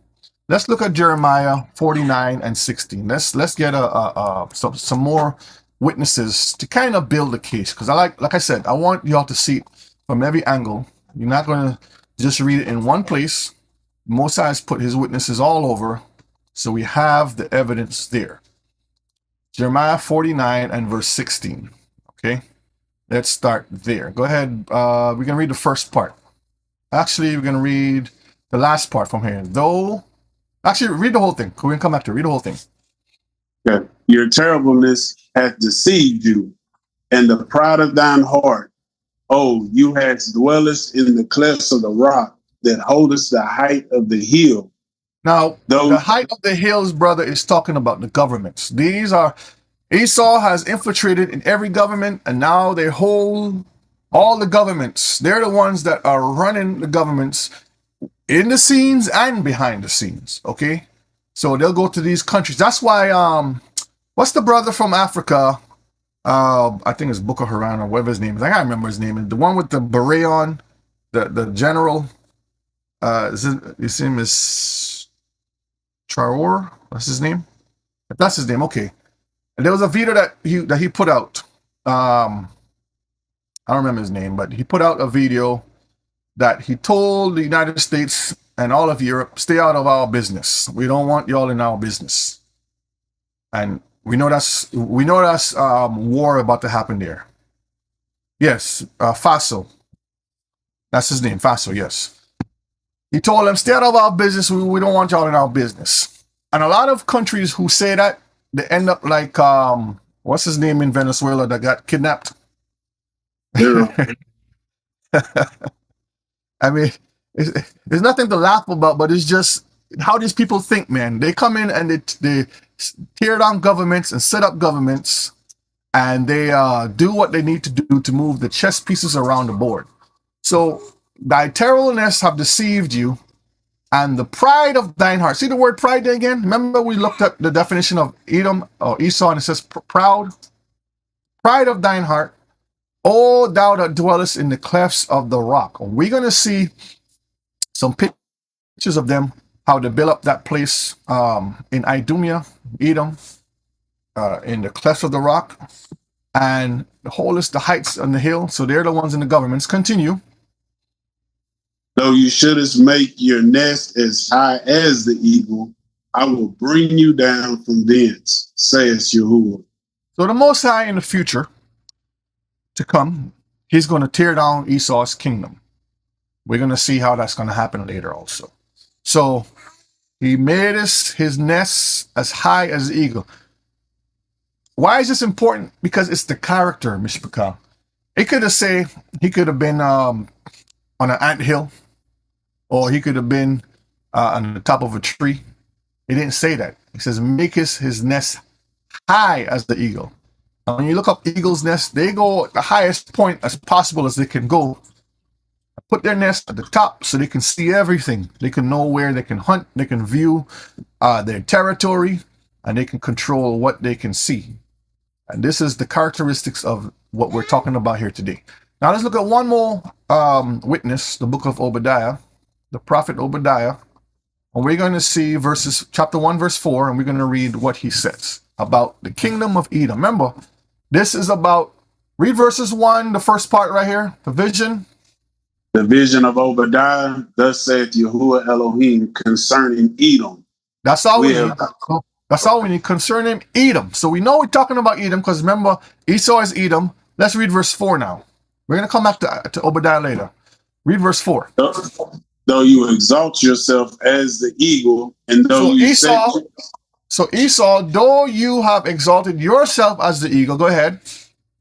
And though you set your nest among the stars, thence will I bring you down, saith Yahuwah. And this is why some individual person who is beautifully orange, and he's bringing in the golden age, the one that created the Space Force. If you know, they have been preparing us for decades with movies like Star Trek and Star Wars and all these Voyager and all these different things, Mars and this and that, going to the space because of the demonic possession that they possess. They keep trying to go up and regain the control because the Most High has kicked them out. But the Most High is going to do it again. Though you, Esau, have exalted yourself as the eagle and put your nest, meaning your governments, among the stars, within all of the demonic possessions, I will bring you down, saith Yahuwah. This is a prophecy that's going to come, Mishpachah. We're going to get into that some more. Now, let's look at this. The characteristics are fierce, designing, deceitful, expert hunter of the field, and cunning invasion, right? Now, let's see what this means. Read that for me, Brother Mike. Just read the highlighted parts. Yes, eagles are fierce apex predators. That's all we need. Next one. Yes, eagles are expert hunters. Yes, eagles are cunning, intelligent, and strategic hunters. So this is the character of an eagle. And Esau has patterned himself after this particular bird because of its characteristics. So Esau is fierce. He's an expert hunter, and he's very cunning, strategic, and he does things in such a way that when he's finished, no life exists beyond that. Let's look at some more. Look at the pictures right here. These are some individuals who put their nests among the stars, who are in charge of a lot of the moving pieces on the board that you see their faces, but behind them, there are more of these people with money that you don't see, that you don't hear about. These are the ones that move in silence and violence. These are the ones behind the scenes that are setting up and tearing down within the kingdom of Satan, okay? And there's a lot to it. But these are the ones that we see currently in our faces that are on mainstream, that are, we call the puppets. that are on the string, okay? These are the faces of different faces of Esau that we see. All right, this quote by Benito Mussolini. Benito We do Mussolini. not, Go ahead. we do not argue with those who disagree with us. We destroy them. That's the mind of Esau. We do not argue with those who disagree with us. We destroy them. Let's look at another quote over here by Benito Mussolini. It is better to live one day as a lion than 100 years as a sheep. Because Esau is not a sheep. We are the sheep. And he's always on the hunt. So whether he portrays himself as an eagle, as a lion, as a wolf, a dog, a hyena, whatever animal of predatory characteristics, we are sheep, Mishpachah. So he says he'd rather be one day as a predator than 100 years as a sheep. That's the mind of Esau. Psalms 11 and verse 5. Yahuwah trieth the righteous, but the wicked and him that loveth violence, his soul hateth. This is another reason why Esau is hated by the Most High. This is why the Most High says, I hate Esau. This is why Abraham saw the future and saw that the deeds of Esau were only wicked, because he loves violence. He's a man of violence. He's a person, the demons that sit in there. So it's like you have a machine. This is why they call the war, this is why they call the military a war machine. And these demons sit inside the minds of Esau and operate them. Have y'all seen that movie? I forgot the name of it. The one with the big robots that fight some alien species or whatever that comes out of the earth. And the black dude that's in there, can't remember the name of it. But anyhow, they're in these big machines and they're fighting these alien creatures like Godzilla type things. Pacific Rim, thank you, Pacific Rim. And you see how they had the two little operators in the machine? That's how these spirits are. They sit in the minds of Esau and they're operating them. Their hands are moving. Oh, I gotta kill. Oh, I gotta kill. I gotta violence. I gotta take. I gotta steal. I gotta rob. That's what we are seeing, Mishpachah, on a playing field when it comes to humanity across the board. Brother Shea has the proof. He's going to show you. Okay. All right. Look at this picture right here.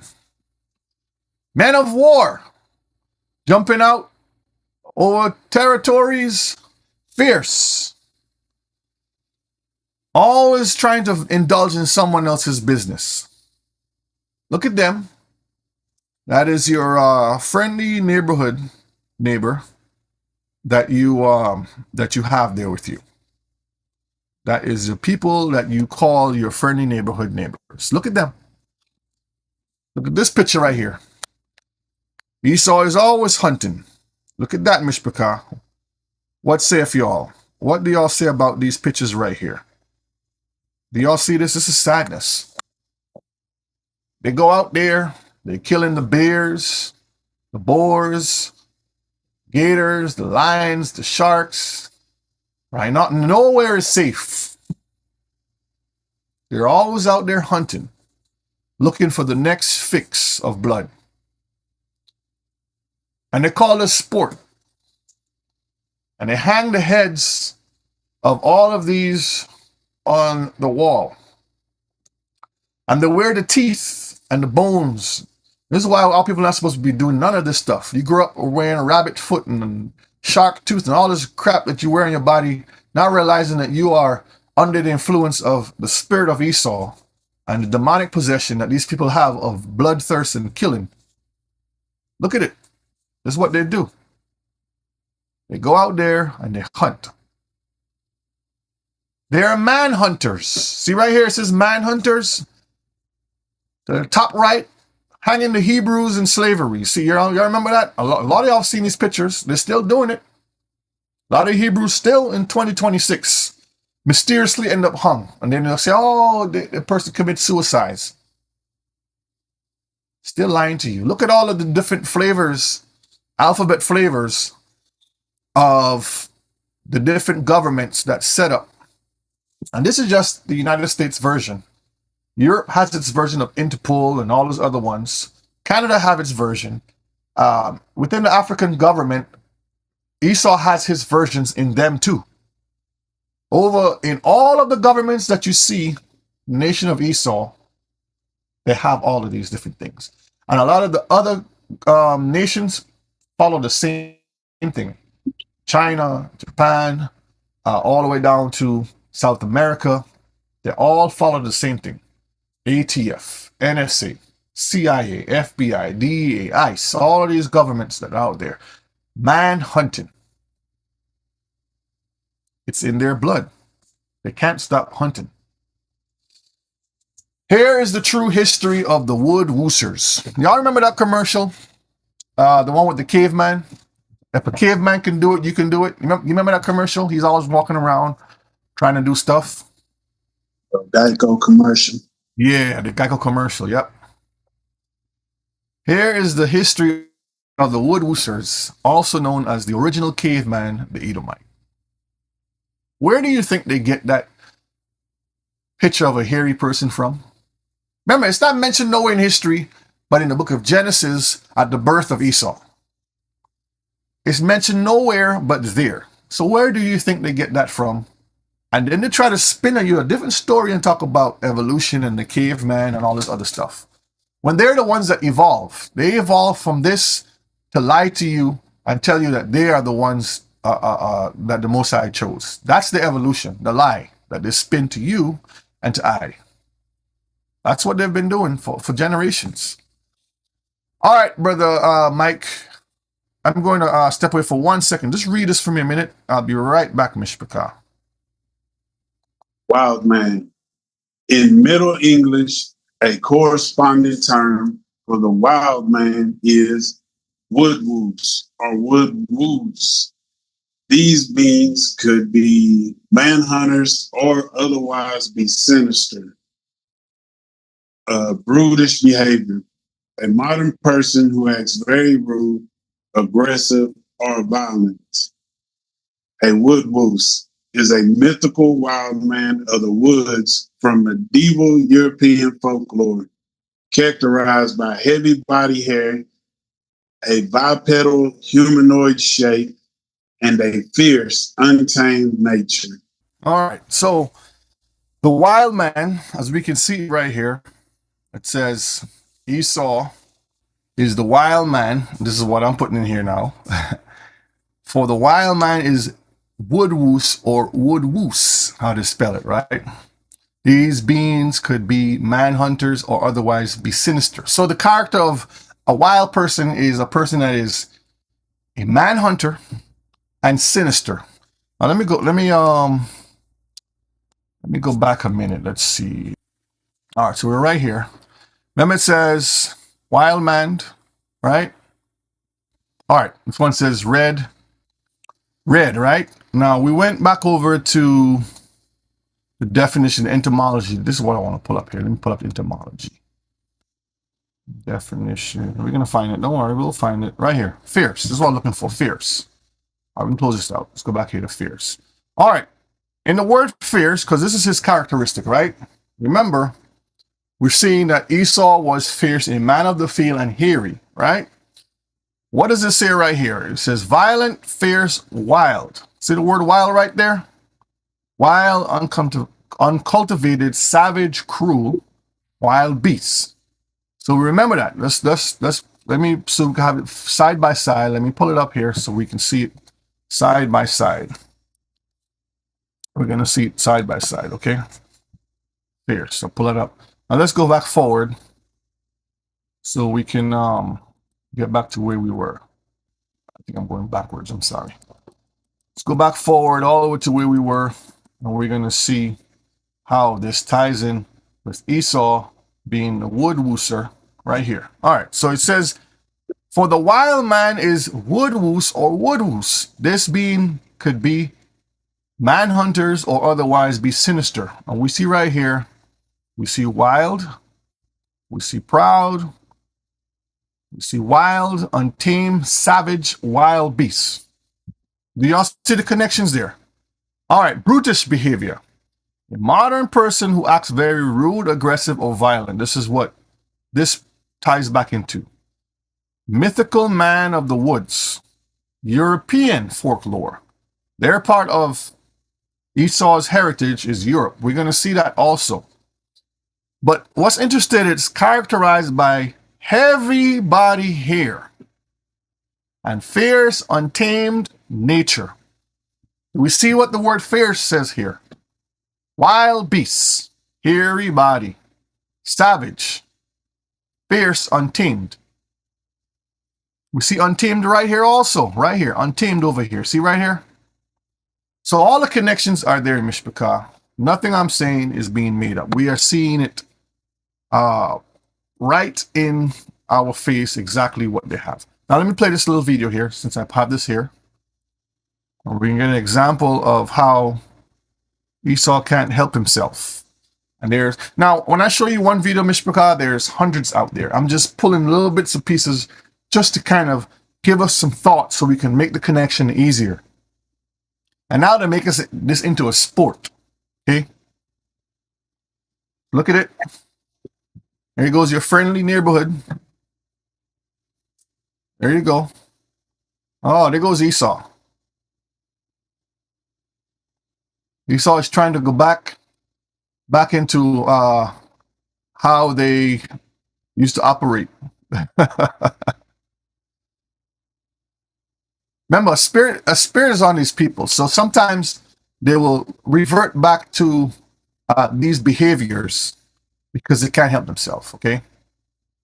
Even though they are our flesh and blood, they're not of the same seed in the sense of what the Most High has deemed the same. Remember, Most High put two separate nations from the womb. Let me play it again while I talk.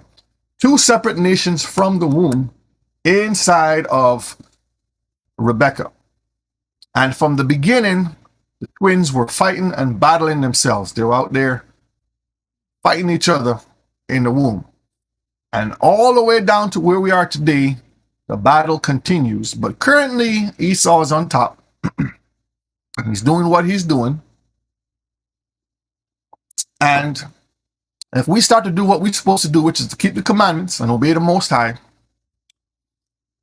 everything will be reversed back to what it's supposed to be. Isn't that beautiful? Look at that picture right there. What y'all think about that? Yeah, I'll pull up that video after, Brother Mike, when I get to that point, okay? All right, let's continue. Mishpachah, the marathon of madness continues when it comes to the nation of Edom. All right, let's look at Job chapter 30, verses 1 to verses 4. But now they that are younger than I have me in derision, whose fathers I would have disdained to have set with the dogs on my flock. See, so Job is just breaking it down and telling you that these people, their fathers, I would have disdained to have set with the dogs, because remember, the behaviors of these people is unique. We're going to see a lot of that shortly, okay? Go ahead, verse 3. For want and famine they were solitary, fleeing into the wilderness, in former time desolate and waste. See that word waste there again, Mishpachah? It ties in with the word fierce. All of these things are connected. You just got to connect the dots. So the Most High has sent them out. This is why the character of Esau, he was always out in the field. Always want to go out there and do some type of a hunting, gathering type mentality. All right, verses 4. Who cut up mallows by the bushes and juniper roots for their meat. See right here? So they were out there eating bush and berries. And there's nothing wrong with eating these things here. It's just to show you what type of environment and their upbringing was. When we were more civilized, they were not civilized. Then they'll come in rob, rape the place, and then tell you, you're not civilized, we are civilized. You see how they flip the script? And then they rewrite history and tell you that the people, indigenous people, were uncivilized and savage. And they came in and brought Jesus. And they brought all of the, what you would say, technologies and advancements that civilization needs to thrive. And then they paint it with a beautiful picture of democracy in the background. They give you all types of medicines and stuff. And while in the background, they're killing you, raping you, they're giving you all the sicknesses and diseases. And everything that they do has been trial and error. Meaning they don't know what to do. They try everything, and then when they turn around, the same thing that you were doing from before, they're like, oh, okay, well, let's give them what they were doing before to keep them sustain them. So these are what we're dealing with, Mishpachah, okay? All right, let's look at that picture right there. This is the cleft of the rocks that they were dwelling in. Remember Jeremiah talked about the cleft of the rocks? Look it up. You will see, if you type in Seir, Mount Seir, and the kingdom of Edom, you'll see all in those caves and rocks they built these structures. Remember Rebbe shared with y'all about the designs is the same thing we see in the pantheons, we see in the Senate buildings, we see in the government halls and houses. Same construction, same spirit. Nothing has changed. Job 30, verse 5, 6, and 7, brother. They were driven forth from among men. They cried after them as after a thief, to dwell in the clefts of the valleys, in caves of the earth, and in the rocks. Among the bushes they brayed, under the nettles they were gathered together. See that, Mishpachah? They were driven forth from among men. So the spirit that was upon Esau sent him into this area here. And they cried after cried after them as after a thief. So they were out there always robbing and stealing. Verse 6 says, to dwell in the cliffs of the valleys and in caves of the earth and in the rocks. Now, the key here that I want y'all to understand is the word dwell. It's not to say that if you are a person who is camping out or you are in survival mode, you find yourself in a cave or something, you're trying to have some shelter for a time being, that's different from someone who is setting up shop and living there 24/7 and residing there and saying, this is my home. This is where these people operated. And this is what you will call the first bunkers. Okay. But they were like, always want to be on top. So they go in the mountains and they set up these forts and set up these taverns and different things up there. And they dwell up there. Then they'll come down to where everyone else is and start talking about they're the ones that are civilized and you're not civilized. Verse 7 gives us more intel on the characteristics of these people's behaviors. Among the bushes they brayed. Y'all know what brain means? Anybody in the chat know what brain means? The chat, hello? Anybody know what the word bray means? Is it like they wore his clothing or something? No. Like making the sound of like a donkey. But it also goes deeper of what it's trying to tell you is that these people didn't have a specific way of speaking. It was all gibberish. It's like when we're speaking all of their languages right now. But the Hebrew language was a language of purity. When you say something, it comes with energy, it comes with the full force, the meaning behind of it. It's life. You're speaking life. You're actually creating stuff. When these people speak and how they talk, it's all about destruction. So they were like how the caveman would talk. All this, they didn't really have a set way of speaking. It was confusion when these people were speaking. Okay, that's how they were conversating between each other among the bushes. The bushes under the nettles is talking about the activities that they were doing. They do a lot of ritualistic things. When you dig into the history, in these coves and covens that they have, okay, and then to set up these formations to do a lot of their seances. They were gathered together to do all these different things. Our people did not operate this way. Remember, Jacob was intense. He was learning instruction. He used to read and write. And he had a script and all these different things. Esau was out there clubbing people over the head, and stabbing and shooting and overtaking, tearing people up. That was the characteristics of the difference between the two nations. Okay. Verse 8, brother Mike.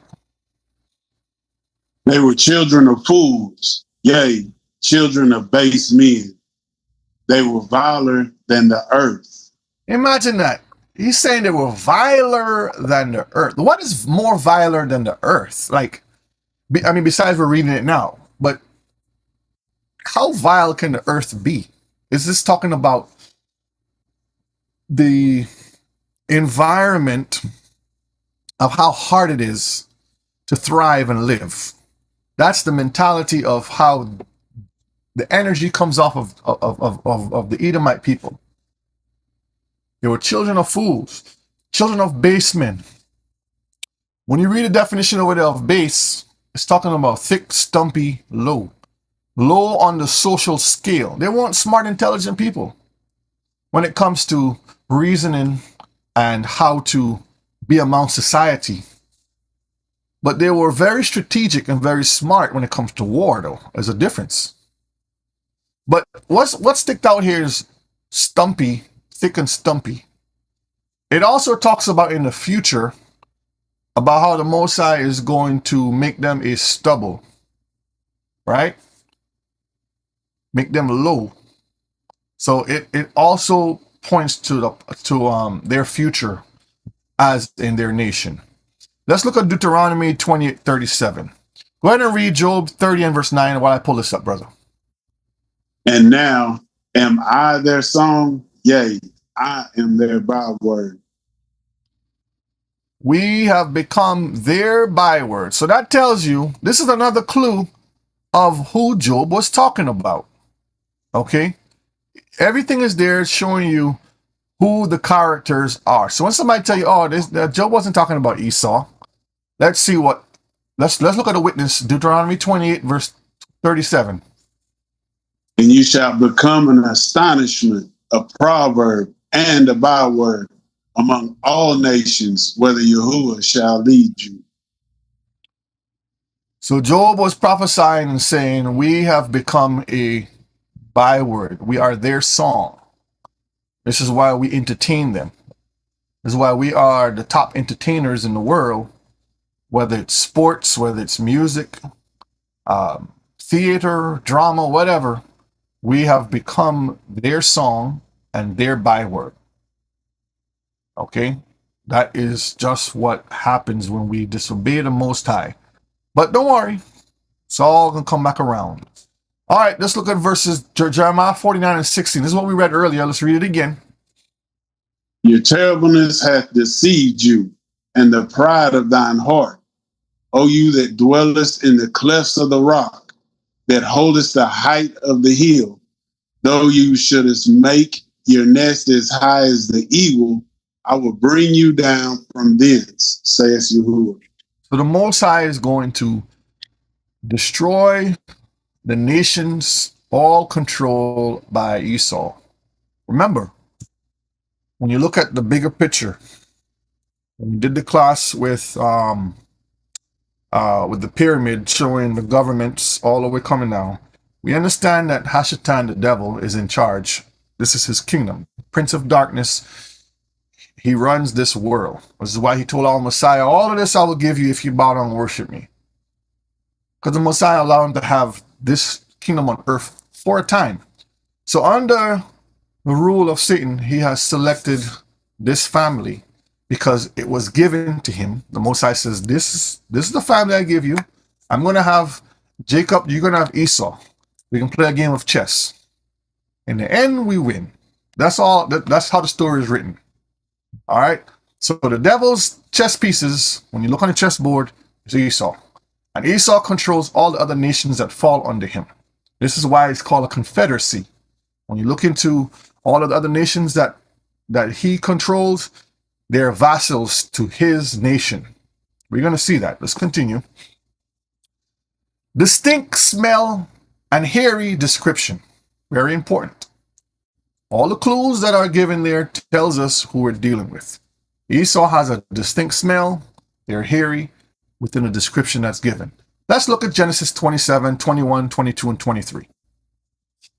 And Isaac said unto Jacob, come near, I pray you, that I may feel you, my son, whether you be my very son Esau or not.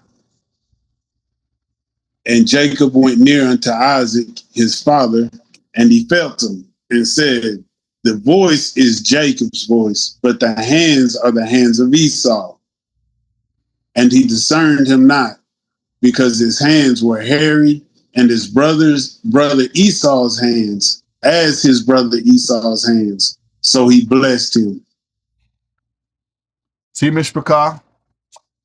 And Isaac said unto Jacob, come near, I pray you, that I may feel you. So something physical had to come out of this too. Because Esau was, when you read the whole thing, his eyes were dim. Meaning, not only was he older, but he wasn't given the vision of the future, what to happen. Abraham was given that, and then Abraham told Rebekah what to do. This is what Rebekah was doing. She was obeying the voice of Abraham, who told her, the Most High has already selected Jacob. This is what I need you to do. So come near. I want you to prepare him. So Isaac, being his eyes dim, not understanding the outcome of the whole thing from this perspective, he's calling Jacob to see if, to confirm, using his five senses, if he is the one. Because trust me, Isaac knew they were twins. He knew they had some ways that they can interact and know. Like brothers, when you look at brothers, they have certain features that, yes, they do certain things like they may say certain things, they may do certain gestures, whatever it is, and it comes across as being the same. But the distinction was, he knew how Esau sounded versus Jacob. He knew how Esau smelled versus Jacob. He knew how Esau felt versus Jacob. So him not having the physical sight and understanding that he would have, he says, come near me, I pray you, that I may feel you. Let me see if you are really who you say you are. Because this was very, very important. If it wasn't important, why would he say this? Everything is written for a reason. This blessing that was supposed to happen was going to be it, Mishpachah. This is the it factor. This is what is coming down the pipeline. This was Isaac taking the keys of the kingdom and saying, here it is. But in order for me to give you, let me make sure it's the right person. This is why his eyes were dim. Okay? If his eyes wasn't dim, it would have been a different story. But the Most High allowed everything to fall into place accordingly. Verse 22 says, and Jacob went near unto Isaac, his father, and he felt him. So now Isaac is doing the physical touch. See, let me see how he feels. Okay. It's his hand. He's hairy, man. Okay. All right. This got to be my boy. He's hairy. But the voice don't sound, you don't sound raspy like you've been in the woods. You have that solid voice. It's something different. And he discerned him not because of his hand and hairy, and his brother's Esau's hand, so he blessed him. So he's like, okay, the voice sound like it, he feel like it, this got to be my boy. I'm going to bless him. Let's see what Jubilees 26, 15 to 18 says. Let's look at that a minute. Jubilees, let me open another tab. Jubilees 26, and let's look at verse 15 to 18. All right, Brother Mike, you ready? Yes, sir. 15 to 18. Go ahead and read. And Jacob said, because Yahuwah, your Elohim, caused me to find. And Isaac said unto him, come near, that I may feel you, my son, if you are my son Esau or not. And Jacob went near to Isaac, his father, and he felt him and said, the voice is Jacob's voice, but the hands are the hands of Esau. And he discerned him not, because it was dispensation from heaven to remove his power of perception. And Isaac discerned not, for his hands were hairy as his brother Esau's, so that he blessed him. All right. So you see, Mr. Carlos, let's dissect this a little bit. It says, because Yahuwah, your Elohim, caused me to find. See who's doing it? Yahuwah Elohim. He's the one that's orchestrating everything behind the scenes. Isaac said to him, let me feel you. You jump down here. Jacob went near. Isaac felt him. But the voice, he says, your voice don't sound as raspy as your brother, as it don't sound like Esau's raspy voice. It sounds like Jacob's, solid voice. And there's a difference. When our people are talking, we have a different way of speaking. We speak with authority. We have this energy in our voice. But Esau speaks a little different. It's like this, I don't know, it's like something isn't right when it comes to the way how they talk. Am I lying, Mishpachah? Am I making this up? I mean, am I the only person on earth experiencing this, or y'all experiencing the same thing? Same thing, experience the same thing. So Jacob was like, it's me, it's Esau. Isaac was like, your voice sound your voice don't sound like Esau. So it says, and he discerned him not, because it was what? It was a dispensation from heaven to remove his power and perception. Isaac discerned it not. This is very important, Mishpachah. Take note of this. The Most High, again, is making it cloudy for Isaac to see and to understand. He wanted Jacob to receive the blessing, because in Isaac's heart, Isaac was like, this is my boy, man. I'm giving him everything. He's manly. He go out there, he hunt. He bring me the best meats. It's not to say he didn't like Jacob, but Jacob, and I don't like to use the term mama's boy, because that's not what it was. He was more into the scripture. He was more into doing things around versus going out into the political world. You understand? And people have the perception of, oh, he was a mama's boy. He was home knitting and sewing and this kind of stuff. That wasn't Jacob. Just like how he didn't sound like outside. Right. Just like how today, when you go outside and your friend says, come on, let's go play some ball. Let's go do this. And you're like, no, I got to read. I got to study. You're like, you soft. They'll always tell you that. But then when later on the line, they're like, man, this dude has all of this stuff. He's smart. He's doing this. He's doing that. He's doing this. What do they have to show? Nothing. This is the point where Mosai made it that way.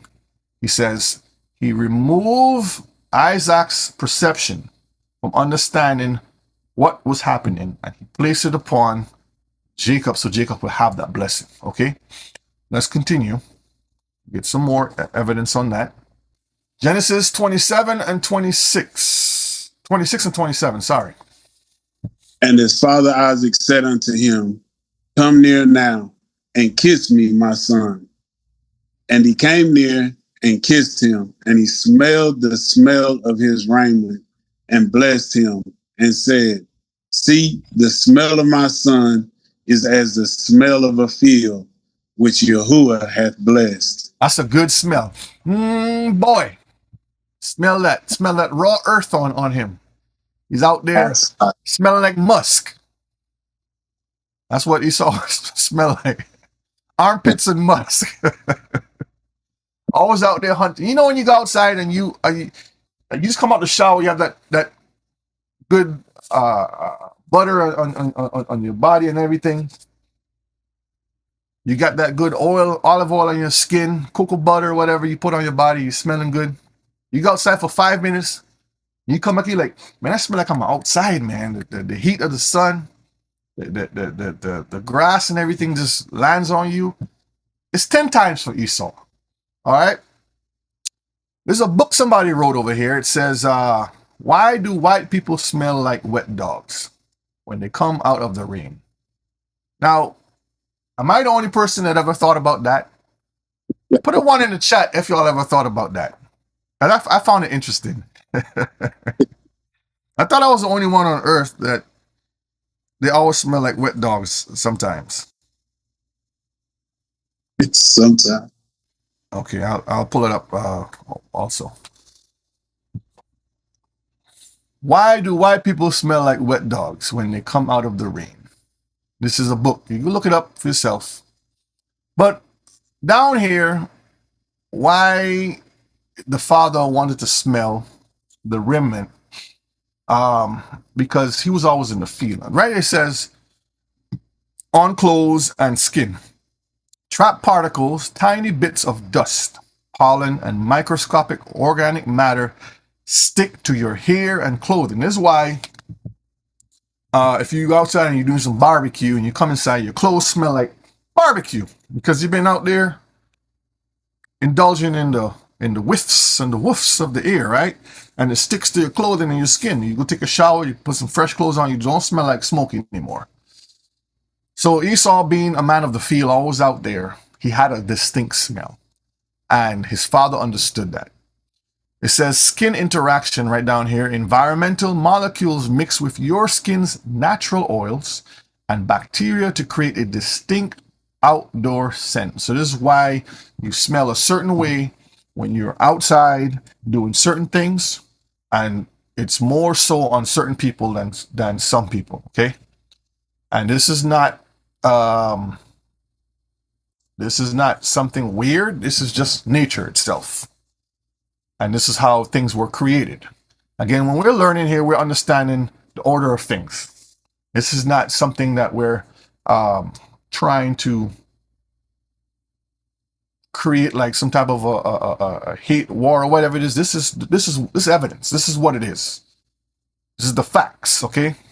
Let me see what the chat's saying. The chat says, and musty, okay. A wet mop. The heat will bring that shoot out of you. Pressure. Yep. Wondering the same thing. Yeah, Mishpaka, I mean, and then they give you something called Febreze. So they can try and mask all of that stuff. They don't, a lot of them take the clothes, spray some Febreze, shake it, put it right back on, and they go out the door.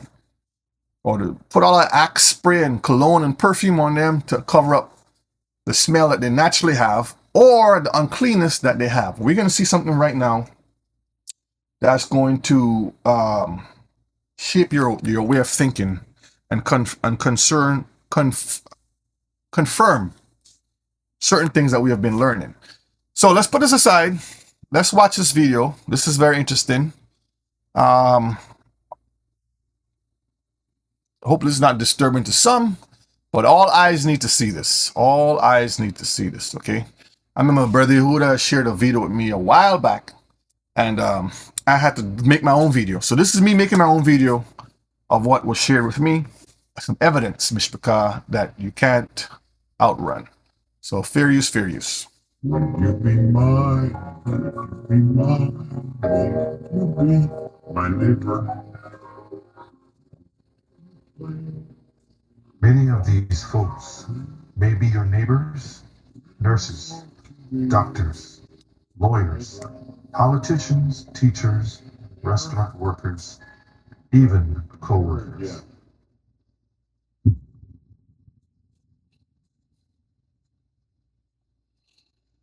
As a white woman on Black TikTok and as a white woman who has visited, I think I'm at like 20 countries at this point, the whole concept that white Americans are not as cleanly as maybe other races or other cultures, it is true. It is true. You look who it is. Ashton Kutcher, Kristen Bell, and Jake Gyllenhaal have all admitted they don't bathe themselves, and in some cases, they don't bathe their kids regularly. So, what do you make of this?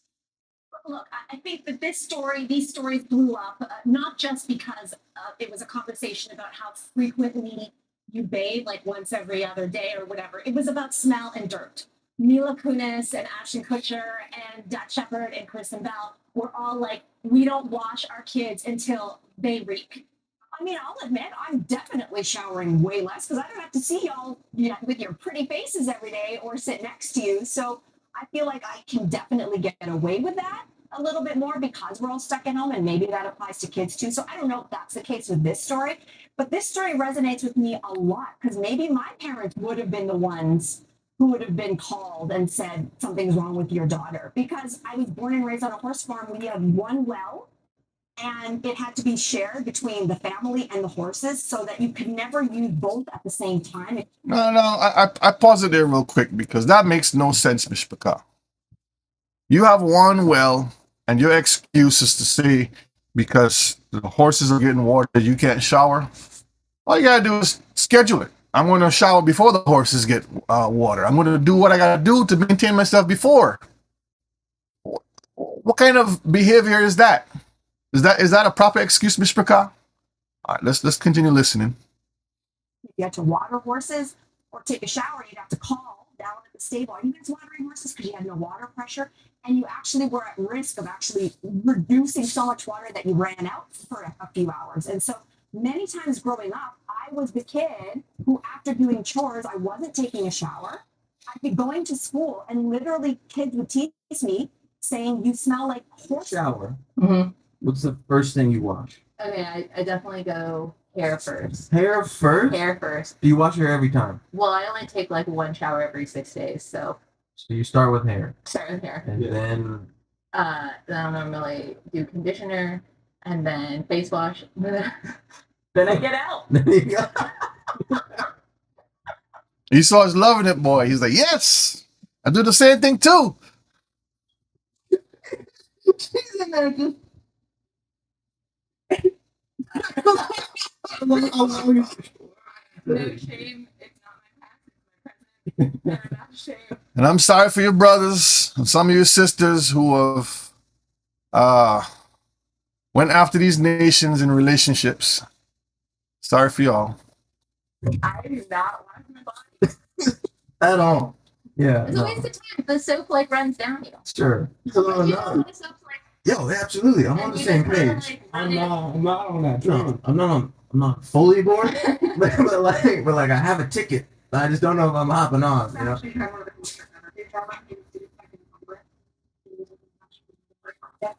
Yeah, I remember this one.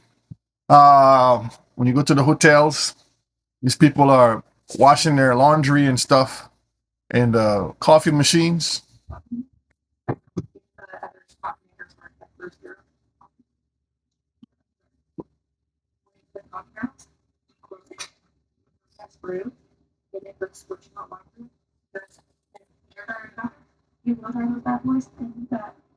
Yeah, I know the copy on this one is a little low, but if you look up the lady who and right now she's being sued for doing this nasty stuff. A lot of them have been doing it. She's not the only one that has been doing this, but been washing their underwears and stuff in the coffee machines, in the Keurigs and different things like that. And our people was asking them, what are you thinking? There's soap and water in the bathroom. Because you may not be able to go to the laundry facility downstairs if you're in a hotel or whatever it is, but there's soap and water, and you can lather that thing, and you can wash that stuff, and you can put it to dry and hang while you sleep at night. You get up in the morning, and you put your clothes back on if you have one set of clothes. There's no reason to be nasty. This is the whole point, okay? But there's a spirit upon them that they just act this way, okay? And when I say they, the majority, because you have, I like to give you, I don't know the specific number, but I'll just throw a number out there. This is O'Shea's number out there. It's a 90 to 10%. 90% nasty, 10% you will find 10% of them that are doing clean things. But majority of the nation is this way. And then in reverse, for Israel, there's 10% of Israel that runs after these people and act the same very way. But 90% of us, we're cut different from a different cloth. We're clean. So you have to understand how these things work. Okay, let's continue. This part of the video is a little low, so just bear with it. Okay. Nick? Sure. My name is Aubrey. And we are addicted to drinking our urine. And I have not drank water for years now. So this guy here, like I said, he could be the nurse that tends to you. He could be the person that serves you at Burger King or the restaurant, at Walmart. He could be a butcher, doctor, police officer, your friendly neighbor. But he hasn't. Let me go back a little bit so you can hear it again. They drink their urine. Go back to right here. And we are addicted to drinking our urine. And I have not drank water for years now. Each day I'm consuming about a half gallon of fresh urine. Smells like buttery popcorn. Right now, we're about to... Smells like buttery popcorn, Mishpachah. Okay? And this is nothing new. Brother O'Shea just picked a few videos out of the hundreds and hundreds out there on YouTube because they're very proud of what they do. And he just selected just to show you a little insight of the characteristics of these people. Okay? Let's continue. Take a pee shower. It almost feels like a drug. You hear what you said? Let me go back a little bit. Pee shower. It almost feels like a drug. And some brothers from across are like, oh, look at her in the bikini. And sisters like, oh, look at his muscles. They're smelling like piss showers, okay?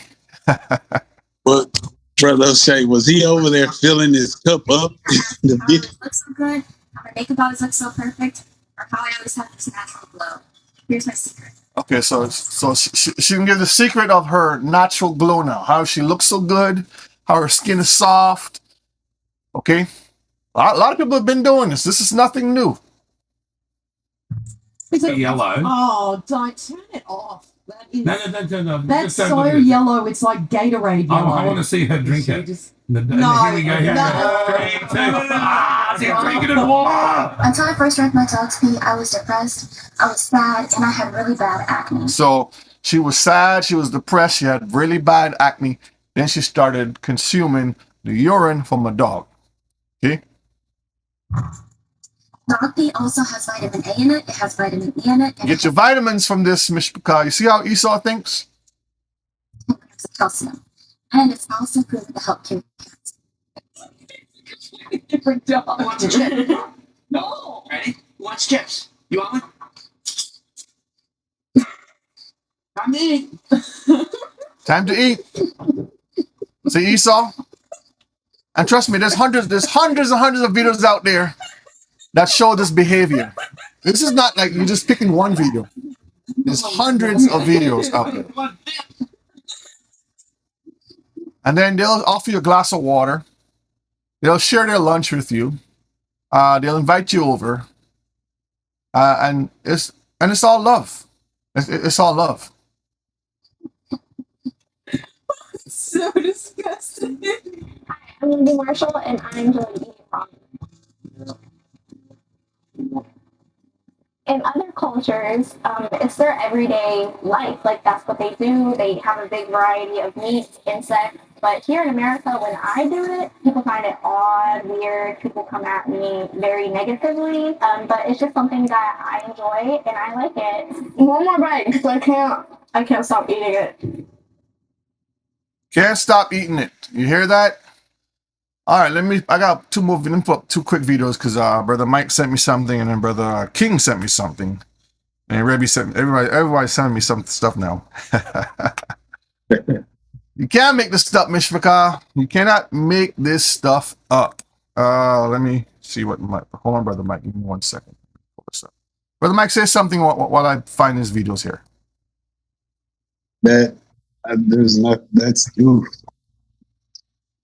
There's nothing to be said about that disgusting stuff. All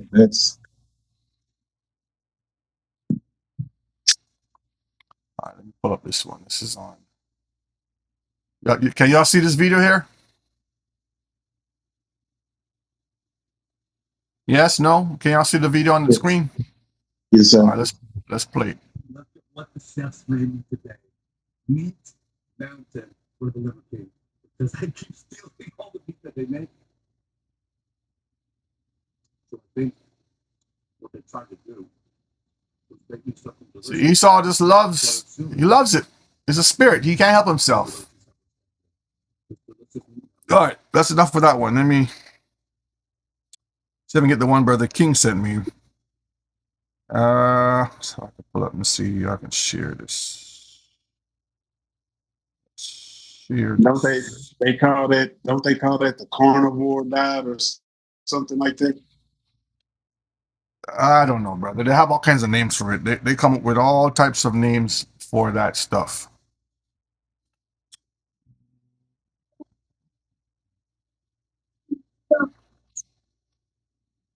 Freedom. Okay, here we go. Let me do this. Give me 1 second, Mishpaka. Let me pull up this video here. Okay, close that out. Because again, a lot of these things that we're seeing, it's just the behavior that they have that is seen. And a lot of people don't understand. Here we go. People think it's normal. They make these things normal.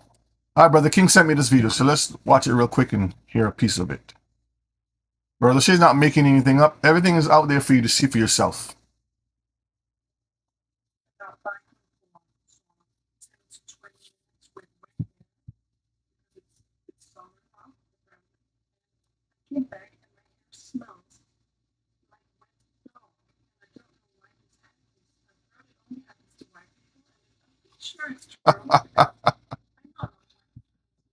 Brother Shay didn't make it up, Mishpaka. Let me put it in the chat so y'all can have it. Copy.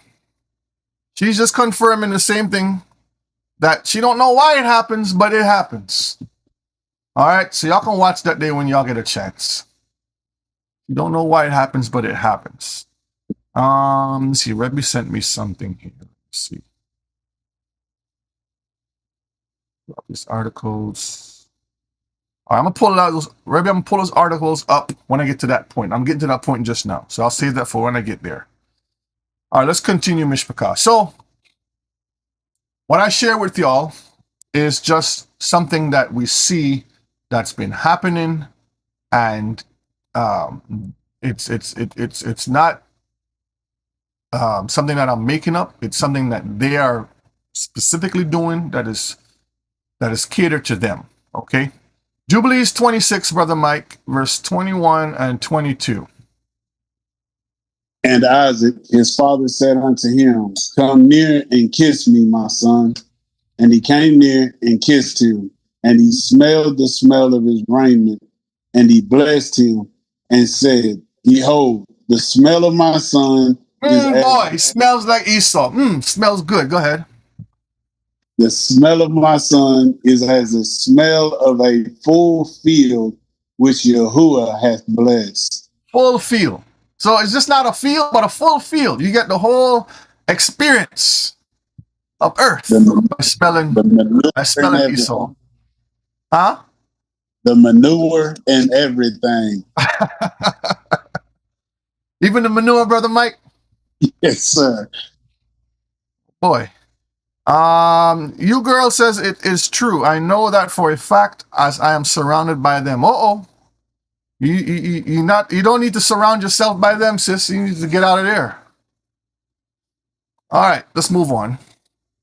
Understanding the mind of Esau will explain the spirit that has been assigned to this nation, which makes them function the way they do. Now, this is from another class that I did, so we're just going to go through this real quick to move on.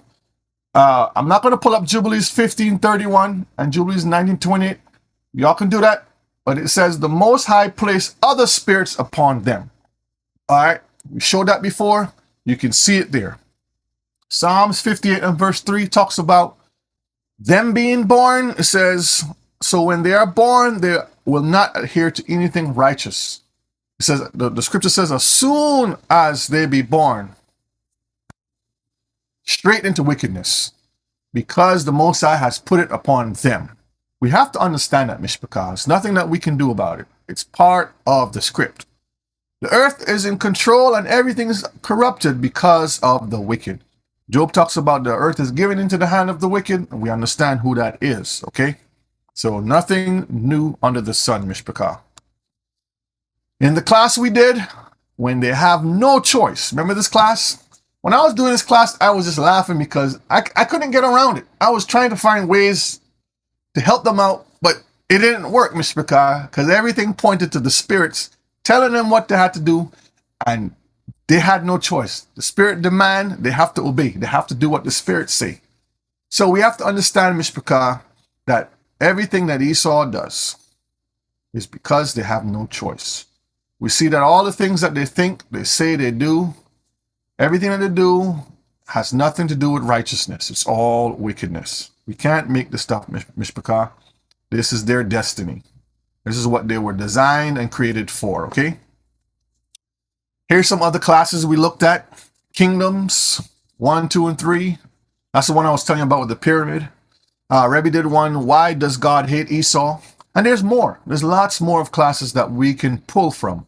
But I'm just highlighting these just to show you where some of the evidence that we have. We've been doing the research for a long time and showing you, Mishpachah, that what we're talking about is what thus the Bible has been telling us. Nothing we're making up here.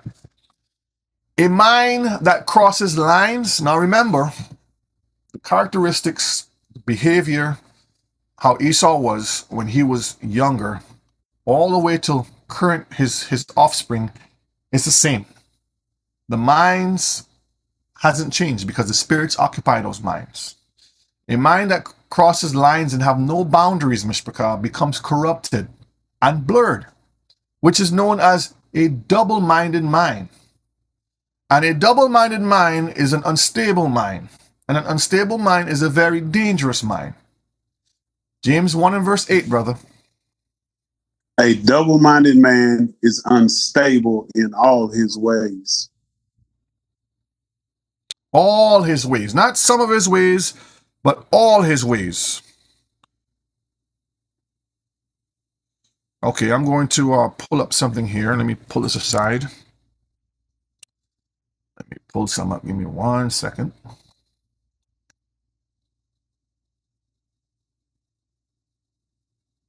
Okay. Pull this up here. Where's it? Preview. All right, here we go. All right, let's look at something here that has been highlighted. This is the Sabians. All right, and the highlighted part says, go ahead and read the highlighted parts for me, Brother Mike. The Sabians divided into two populations just after the founding of Rome, which is described by Roman legend. This, you may read just the whole thing or just keep reading. Yeah, read the whole thing down to right here. Read from here to here. Okay. The division, however it came about, is not legendary. The population closer to Rome transplanted itself to the new city and united with the pre-existing citizenry, beginning a new heritage that descended from the Sabians, but was also Latinized. So you see, Mishpachah, that's good for now. Let me see if you had anything else in here. We're going to get into more of this here shortly. So we're going to come back. Let me minimize that for me. We're going to come back and visit that because that's going to tie into the slides coming up just now. Let's scroll down. I'll come back to that. Let me get to that part. All right. So double-minded man is unstable in all his ways. So Esau has the spirit that has made him double-minded. So one minute he'll be like, yeah, I'm going to do good. The next minute he's off the rockers doing something else. So we see that, Mishpachah. This is why we're not supposed to go after this way of life, because otherwise we'll be double-minded. The Torah makes us to have one track, righteousness, okay? And what they're trying to do is make you go off track. All right, so no boundaries translate to not having any laws that govern or protect. Remember, laws are put there. We're sheep. The laws are like a pen, a fence. They keep the sheep inside of the green pastures It keeps the wolves outside of the green pastures. And those laws, statutes, and commandments that we find ourselves keeping gives us life. What the system of the world ran by Satan and his minions, they removed those boundaries. It says, oh, we don't want no laws. Instead, chaos is encouraged, controlled by feelings and emotions. Do whatever you feel. This is where the phrase, do what thou wilt, or do whatever you want to do. That is the whole of that is your law. This is done by this person right here, an Edomite. Do what thou wilt shall be the whole of the law. Love is the law, love under will. So what they're telling you, Mishpachah, is do whatever you want to do it in love. That's basically what they're telling you to do. This is what Christianity pushes. Christianity pushes the love over the law versus loving of the law. See, the Most High, when Yeshua came on the scene, he was telling the disciples, all of the other people, love your brother.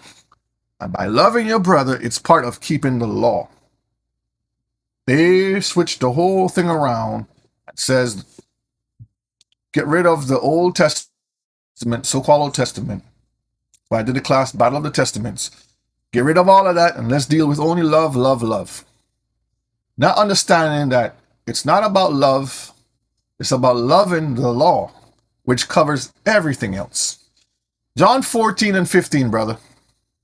If you love me, keep my commandments. That's simple. If you love the Messiah, you will keep his commandments. But what the world is pushing is love over the law. And this is what Christianity is pushing. And I'll prove to you that Christianity is of the world. I'll show you. Love under will.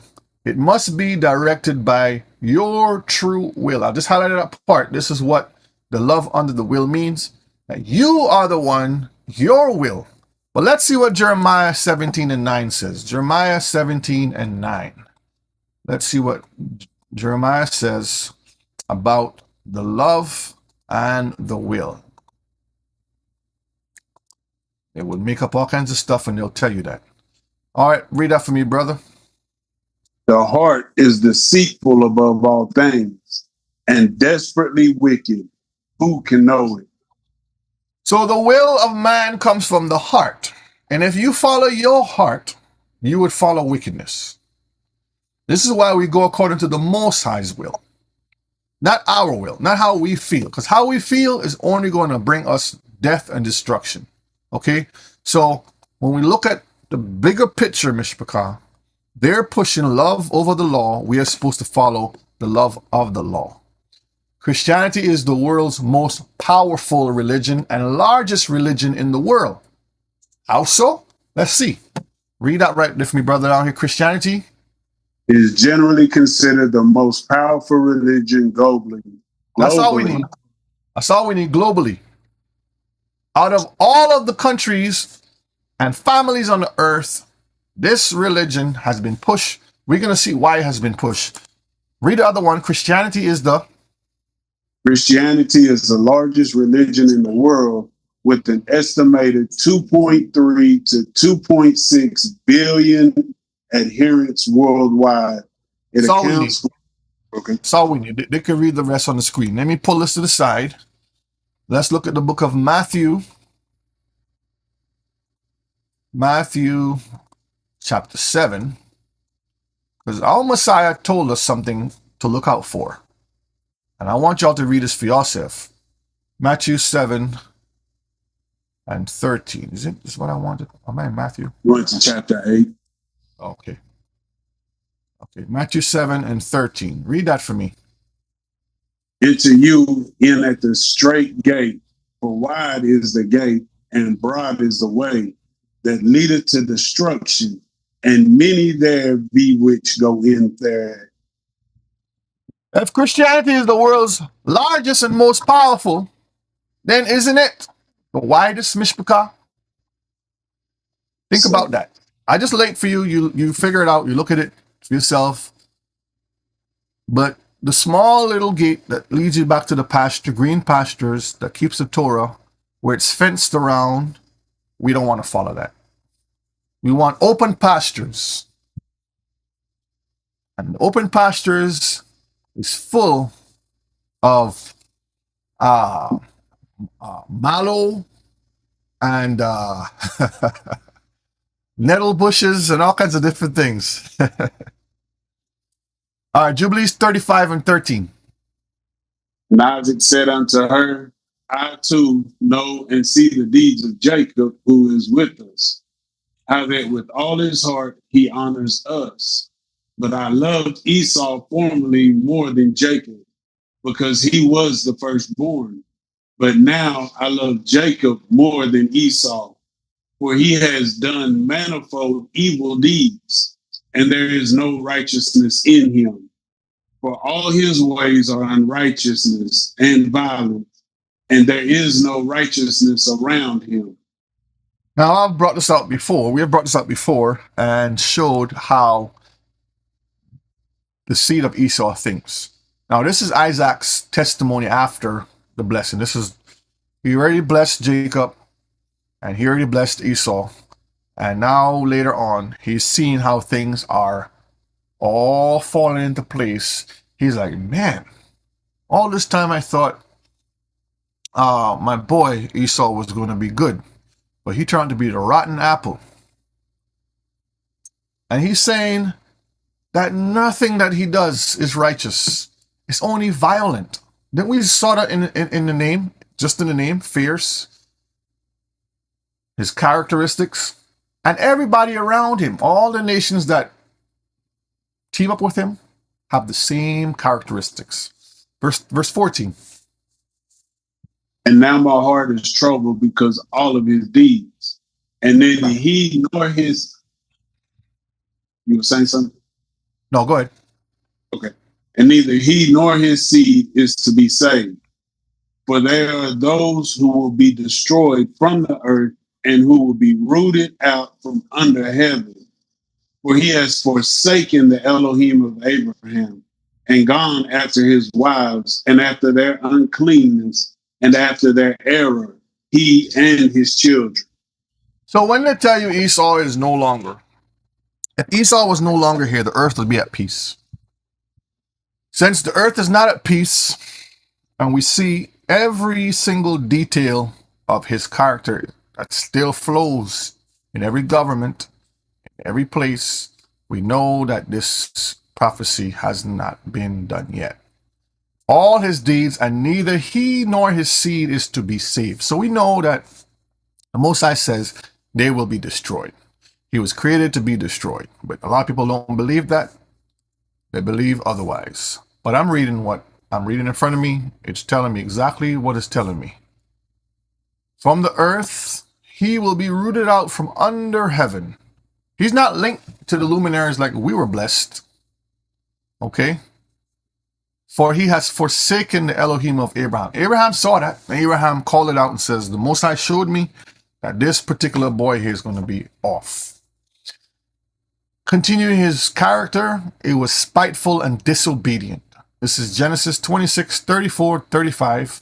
And then we can jump to Genesis 28, 8 and 9. Go ahead and read, brother. And Esau was 40 years old when he took to wife Judah, the daughter of Beri, the Hittite, and Bashmath, the daughter of Elon, the Hittite, which were a grief of mine unto Isaac and to Rebekah. Imagine that. You as parents, and this one child is just giving you grief. You just can't rest good. You can't, everything you do, you got to spend more time and energy on this one individual child. And they can't see it. They're smiling every day. They're all happy. They're all doing their thing. They don't care. You, on the other hand, are just trying to just live. And they're giving you grief. Verse 8 and 9 of 28. And Esau, seeing that the daughters of Canaan pleased not Isaac his father, then went Esau unto Ishmael and took unto the wives which he had Mahalath, the daughter of Ishmael, Abraham's son, the sister of Nabajat, to be his wife. So he knew that he was giving his father and mother problems, but he didn't care. He doubled down. He says, "Oh, okay. I went to Canaan. I went to Ham's family. I'm not going to Ishmael's family now. I'm gonna do more." But Isaac didn't understand that. Rebecca understood that. And then later on, Isaac saw that. Let's look at Jubilees 25:1. And in the second year of this week, in this Jubilee, Rebekah called Jacob her son, and spake unto him, saying, My son, do not take thee a wife of the daughters of Canaan, as Esau, your brother, who took him 2 wives of the daughters of Canaan, and they had embittered my soul with all their unclean deeds. For all their deeds are fornication and lust, and there is no righteousness with them, for their deeds are evil. Now, we just saw the video, some videos. That's just a few videos. Take your time, go out there on the YouTube, and you can find all the evidence is there. Rebecca was witnessing this firsthand. We had a way of keeping ourselves clean and doing things. These other women, they don't care. Walk around like onions and all kinds of stuff and just do whatever they want to do. And that is the type of characteristics that Esau loved. It says it embittered her soul with all their unclean deeds. So she experienced that. They all experienced that from his type of character. Okay, Mishpachah? Everything that we're reading here and witnessing here is the evidence of what we're dealing with firsthand. Now let's go to the birthright now. We're going to be, what I'm going to do is I'll make this a part 2 because it's almost time to close. I'm going to go through, let me see here a minute, because I don't want to rush any of this. This is a lot of information that we're going to cover some more. But let's go through the birthright, and then we're going to say shalom after that and continue the rest, because there's a lot to cover, Mishpachah. I want to make sure y'all get the full essence of it. We're not rushing. All right, let's look at Joshua 27, verse 1 and verse 3-4. Third, and Esau at that time, after the death of Abraham, frequently went in the field to hunt. So he always would go hunting. You remember, he was a man of the field. He loved going out there and he loved hunting. Let's pull this aside a minute. Let's get Jubilees, because I want to make sure I connect everything. Jubilees 26, verse 1-2, and then verses 4. We're going to read verse 1-2. Let me go down a little bit. Okay, go ahead there now. I'll scroll down. And in the 7th year of this week, Isaac called Esau, his son, his elder son, and said unto him, I am old, my son, and behold, my eyes are dim in seeing, and I know not the day of my death.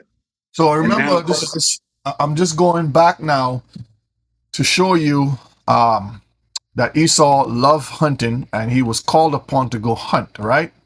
Let's read verses 2, and then we're going to read verses 4 after. And now take your hunting weapons, your quiver, and your bow, and go out to the field, and hunt and catch me venison, my son, and make me savory meat, such as my soul loveth, and bring it to me that I may eat, and that my soul may bless you before I die. You know, they're always out there trying to hunt and cook meats and stuff. All right, let's look at verses 4. And Esau went forth early to the field to hunt and catch and bring home to his father. That's all we need from that. Let's go back over here now, and let's read verses 3 of chapter 27.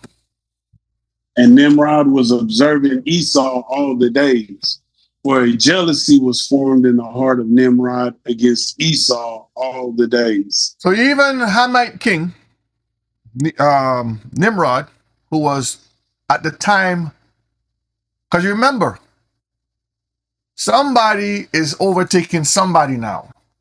In the chat, what was Nimrod famous for? In the chat, you could answer, Brother Mike, if you know it. For fighting, right? For war. Somebody says hunting. Keeper said hunting. Hunting. Hunting is correct. He was a mighty hunter. He was the best hunter at that time before Esau popped up on earth. Remember, mighty hunter. Now, who stole that title from him? The guy with the bow on the screen. So Nimrod was observing Esau all as he's like, man, this dude coming up, he out there slinging and killing, boy. For a jealousy was formed in the heart of Nimrod against Esau all the day. So now he was like, man, we got to get rid of these people. They're coming up too strong, too fast. But he didn't know that the Most High was setting up Esau to take over the world. Nimrod didn't understand that. Remember, Nimrod was the first powerful ruler at that time. All right, verse 27. And on a certain day, Esau went in the field to hunt, and he found Nimrod walking in the wilderness with his 2 men. So now Nimrod's out there minding his business, doing his thing. Esau is hunting now. Esau's on the hunt. See, you see the picture over here? He's out there in the weeds. In the weeds, just looking. Just looking at Nimrod operate. Go ahead, verse 5. And all his mighty men and his people were with him in the wilderness, but they removed at a distance from him, and they went from him in different directions to hunt. And Esau concealed himself from Nimrod, and he lurked for him in the wilderness. Now, I don't know if y'all have ever seen, there's some videos, I didn't pull one, maybe I could probably pull one next time, but you will have a, let's say a cheetah. He's in the bush like this, just lurking, looking at the antelope. But in the background is a lion looking at the cheetah, and the cheetah don't even know the lion's looking at him. This is what Esau was doing. Esau was looking at Nimrod, looking at somebody else. You get it? So he's there hunting, and the hunter is being hunted by the greater hunter. Verse 6 now. And Nimrod and his men that were with him did not know him. And Nimrod and his men frequently walked about in the field at the cool of the day, and to know where his men were hunting in the field. That means the early part of the day, okay? Because that's when the animals come out. When it's hot outside, you won't find no animals. They're under the tree, they're in the bushes, they're in caves, crevices. They're out of the heat. But early morning, this is why the hunters, if you notice Esau, they go out hunting between the hours of 4 in the morning and 8. That's the time they go out hunting. And then in the evening, sometimes they'll go out between, I want to say, when the sun about to go down, 6 to about 8 again. So somewhere around that time when it's a little bit cooler. Because the animals come out to eat and to drink at that time. So they know the timing. They're out there hunting in the cool of the day. Verse 27. And Nimrod and 2 of his men that were with him came to the place where they were. When Esau started suddenly from his lurking place and drew his sword and hastened and ran to Nimrod and cut off his head. So this is how Nimrod the great, the mighty hunter, was slain by the new upcoming virus of the earth called Esau. Verse 8. And Esau fought a desperate fight with the 2 men that were with Nimrod. And when they called out to him, Esau turned to them and smote them to death with his sword. So that when they call out to him is a term that is used where it's not a fair fight. You're not fighting with rules. You're just coming and you're doing whatever it is. So they're looking to match face to face. Esau is being strategic and he's hunting. He's coming around, he's picking them off. Okay, this is how he operates. Verses 9. We're gonna be stopping here shortly after a couple more slides. Okay, verse 9. And all the mighty men of Nimrod who had left him to go to the wilderness heard the cry at a distance, and they knew the voice of those 2 men. And they ran to know the cause of it. When they found their king and the 2 men that were with him lying dead in the wilderness. So they heard the cry of these soldiers out there fighting for their lives, trying to defend their king Nimrod. And when they came, what they found was the men dead. Verses 10. And when Esau saw the mighty men of Nimrod coming at a distance, he fled and thereby escaped. And Esau took the valuable garments of Nimrod, which Nimrod's fathers had bequeathed to Nimrod, and with which Nimrod prevailed over the whole land. And he ran and concealed them in his house. Now, remember I told you, something is written, there is importance of it being written. There's a reason why it's written there. Just don't overlook it and say, oh, it's just part of the story. It's recorded for a reason. So Esau now, this is why when we read in the Bible, we don't see the reason why Esau is coming back in from the field hungry, tired, rushing Jacob. We're going to get to that in part 2, because we're going to stop here after this slide and we're going to jump on part 2 later, just because it's a lot to cover and I want to make sure we cover everything properly. So Esau, I'm setting up the story to show you how it all ends. Esau comes in, he's escaping because he just finished killing off these Hamites over here, and the whole army, it's like you go in there to a hornet's nest, you pick out one and then the nest starts to run. What do? You run off. You just don't stay there and get stung. So he ran off, escaped, but when he ran, he took the garments that Nimrod had. This is very important. This plays a part in his dominance for the earth. Let's look at Joshua for the last 7.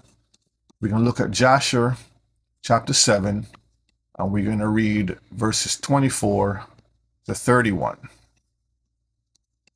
Open this big, 24 to 31. 1 second.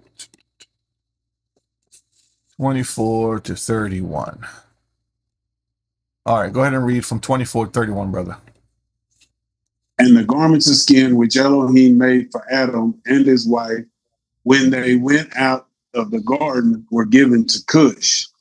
For after the death of Adam and his wife, the garments were given to Enoch, the son of Jared. And when Enoch was taken up to Elohim, he gave them to Methuselah, his son. And at the death of Methuselah, Noah took them and brought them to the ark, and they were with him until he went out of the ark. And in their going out, Ham stole those garments from Noah, his father, and he took them and hid them from his brothers. And when Ham begot his firstborn Cush, he gave him the garments in secret, and they were with Cush many days. And Cush also Go ahead. And Cush also concealed them from his sons and brothers. And when Cush had begotten Nimrod, he gave him those garments through his love for him. And Nimrod grew up, and when he was 20 years old, he put on those garments. And Nimrod became strong when he put on the garments. And Elohim gave him might and strength. And he was a mighty hunter in the earth. Yea, he was a mighty hunter in the field. And he hunted the animals, and he built altars, and he offered upon them the animals before Yahuwah. Now, this was before, that's all we needed, brother. Okay. This was before Nimrod turned, because the Torah was there long before. The law, statutes, and commands was long before Adam had it. Like you said, we saw it was passed down. Ham knew it also. Ham passed it on, but they didn't stick to them because the Most High didn't give it to them in that regards as to keep. It was given to Israel, to Jacob. And we're going to see some more later on to clarify more of that. But going back to the garments, I wanted to bring this out because it is very important. Let's go back up here again. Which Elohim made. The Most High put his hands upon this and gave it to Adam. It had power to it. When you look, when you do the research, there's something called in the spirit world something called familiar objects, where a spirit can attach itself to something. Same thing that we see in the Torah when Moses, he had to cover himself with the veil. The staff had, there's different things that the spirit can attach itself to. The Most High Spirit also was attached to this to some degree, where the garments had some power to it. They understood this. Okay, it was passed all the way down. This is why when we see in verses 30, it says Nimrod became strong when he put on the garments, and Elohim what? Gave him might and strength. And he was a mighty hunter in the earth, and he was a mighty hunter in the field. He hunted animals, he built an altar, and he offered them up to Yahuwah. So this is before he turned. Now when you read down, it tells you how he turned and what happened. The garment still had some power to it. Esau knew this. This wasn't something that was kept secret. This was passed on to generations. They know this stuff. This is why today they're out there digging up all types of stuff, trying to find all types of potions and staves and cloths and rags and pots and pans and whatever's attached to certain people that had certain powers, because certain things are attached to them. So now when we go back here, we can close this out. When we go back over here, we will see that Esau understood this, and he stole those garments and he concealed them in the house. So we're going to pause a minute. Let me go back to the beginning here. Let me do this here. Go all the way up to the beginning. We're going to come back to this screen here. So Mishpachah, there's a lot that we're going to cover. We have a lot more slides to go through, but for time's sake, we're going to stop on today's class and we're going to continue, most high willing, next time with part 2 to get in more of it. We're just scratching the surface of what we're dealing with today and how it applies to the people that we are dealing with today. Brother Shay, how can you prove that? We'll see that in part 2. I hope we uncover some things in part 1 that showed us who we're dealing with and what the Most High is blessing us as Israelites compared to them as our enemy. Because yes, they are our enemy. But he did say, don't fight with them, just leave them. Focus on keeping the law, statutes, and commandments, and he will do the rest.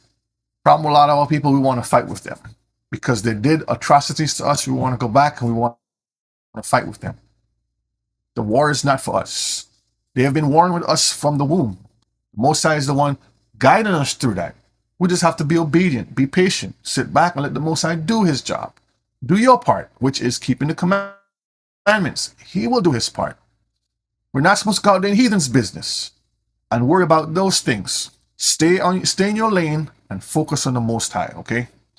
I hope we all learned something today. Brother Mike, thank you for reading. Thank you, sir. Great class. Thank you, Mishpachah, for listening. Rebbe had sent some things which it was going to be on part 2 because what he sent is very important. That ties in what I have for part 2. So I didn't pull those out yet. We're going to make those connections and we're going to have more information that's going to help us understand what we're dealing with and why we're supposed to be more obedient to the Most High. Okay, the whole point of this class is for us to be obedient to the Most High. We are above, we are special, we are called, we are supposed to be holy, separated, come out from her, my people. That's the whole point. Not the Christian doctrine of love all, come all, let's stick together, kumbaya. That's the lies that they're spinning. Okay? So hopefully we learned something today. Elder, your hands is up. You can go ahead and close out in prayer. Just remember, keep Rebbe in prayer and the rest of all of us, the whole house of Israel. Pray for your children. We all make it in the kingdom. Okay? All praises to the Most High. All praises. It was a wonderful class, Brother O'Shea. I want to thank the Lord for you, allowing you to present this wonderful class today. Very educational. And also I want to thank the Lord for Brother Mike that read very, very fluently. So let us pray. Father in heaven, we thank you for your blessing today on this holy Shabbat day. You really bless our soul. We pray that thou may bless the offerings that was given. We ask you to bless the food we're about to eat. We pray that thou may reach down your hands upon those that are sick, especially Brother Yona and others. We pray that thou may heal them from the crown of their head to the sole of their feet. Bless us all, bless the food as we're about to eat. We give you thanks and praise because we love you and we thank you. We ask all these blessings in Yeshua's name we pray. Amen. Let the words of our mouth, meditation of our heart be acceptable in your sight. O Abba Yahweh, who's our strength and redeemer. Our Mishpachah, we want to say thank you all again. Shalom. Get your rest until next Shabbat. I want to say shalom to Mishpachah.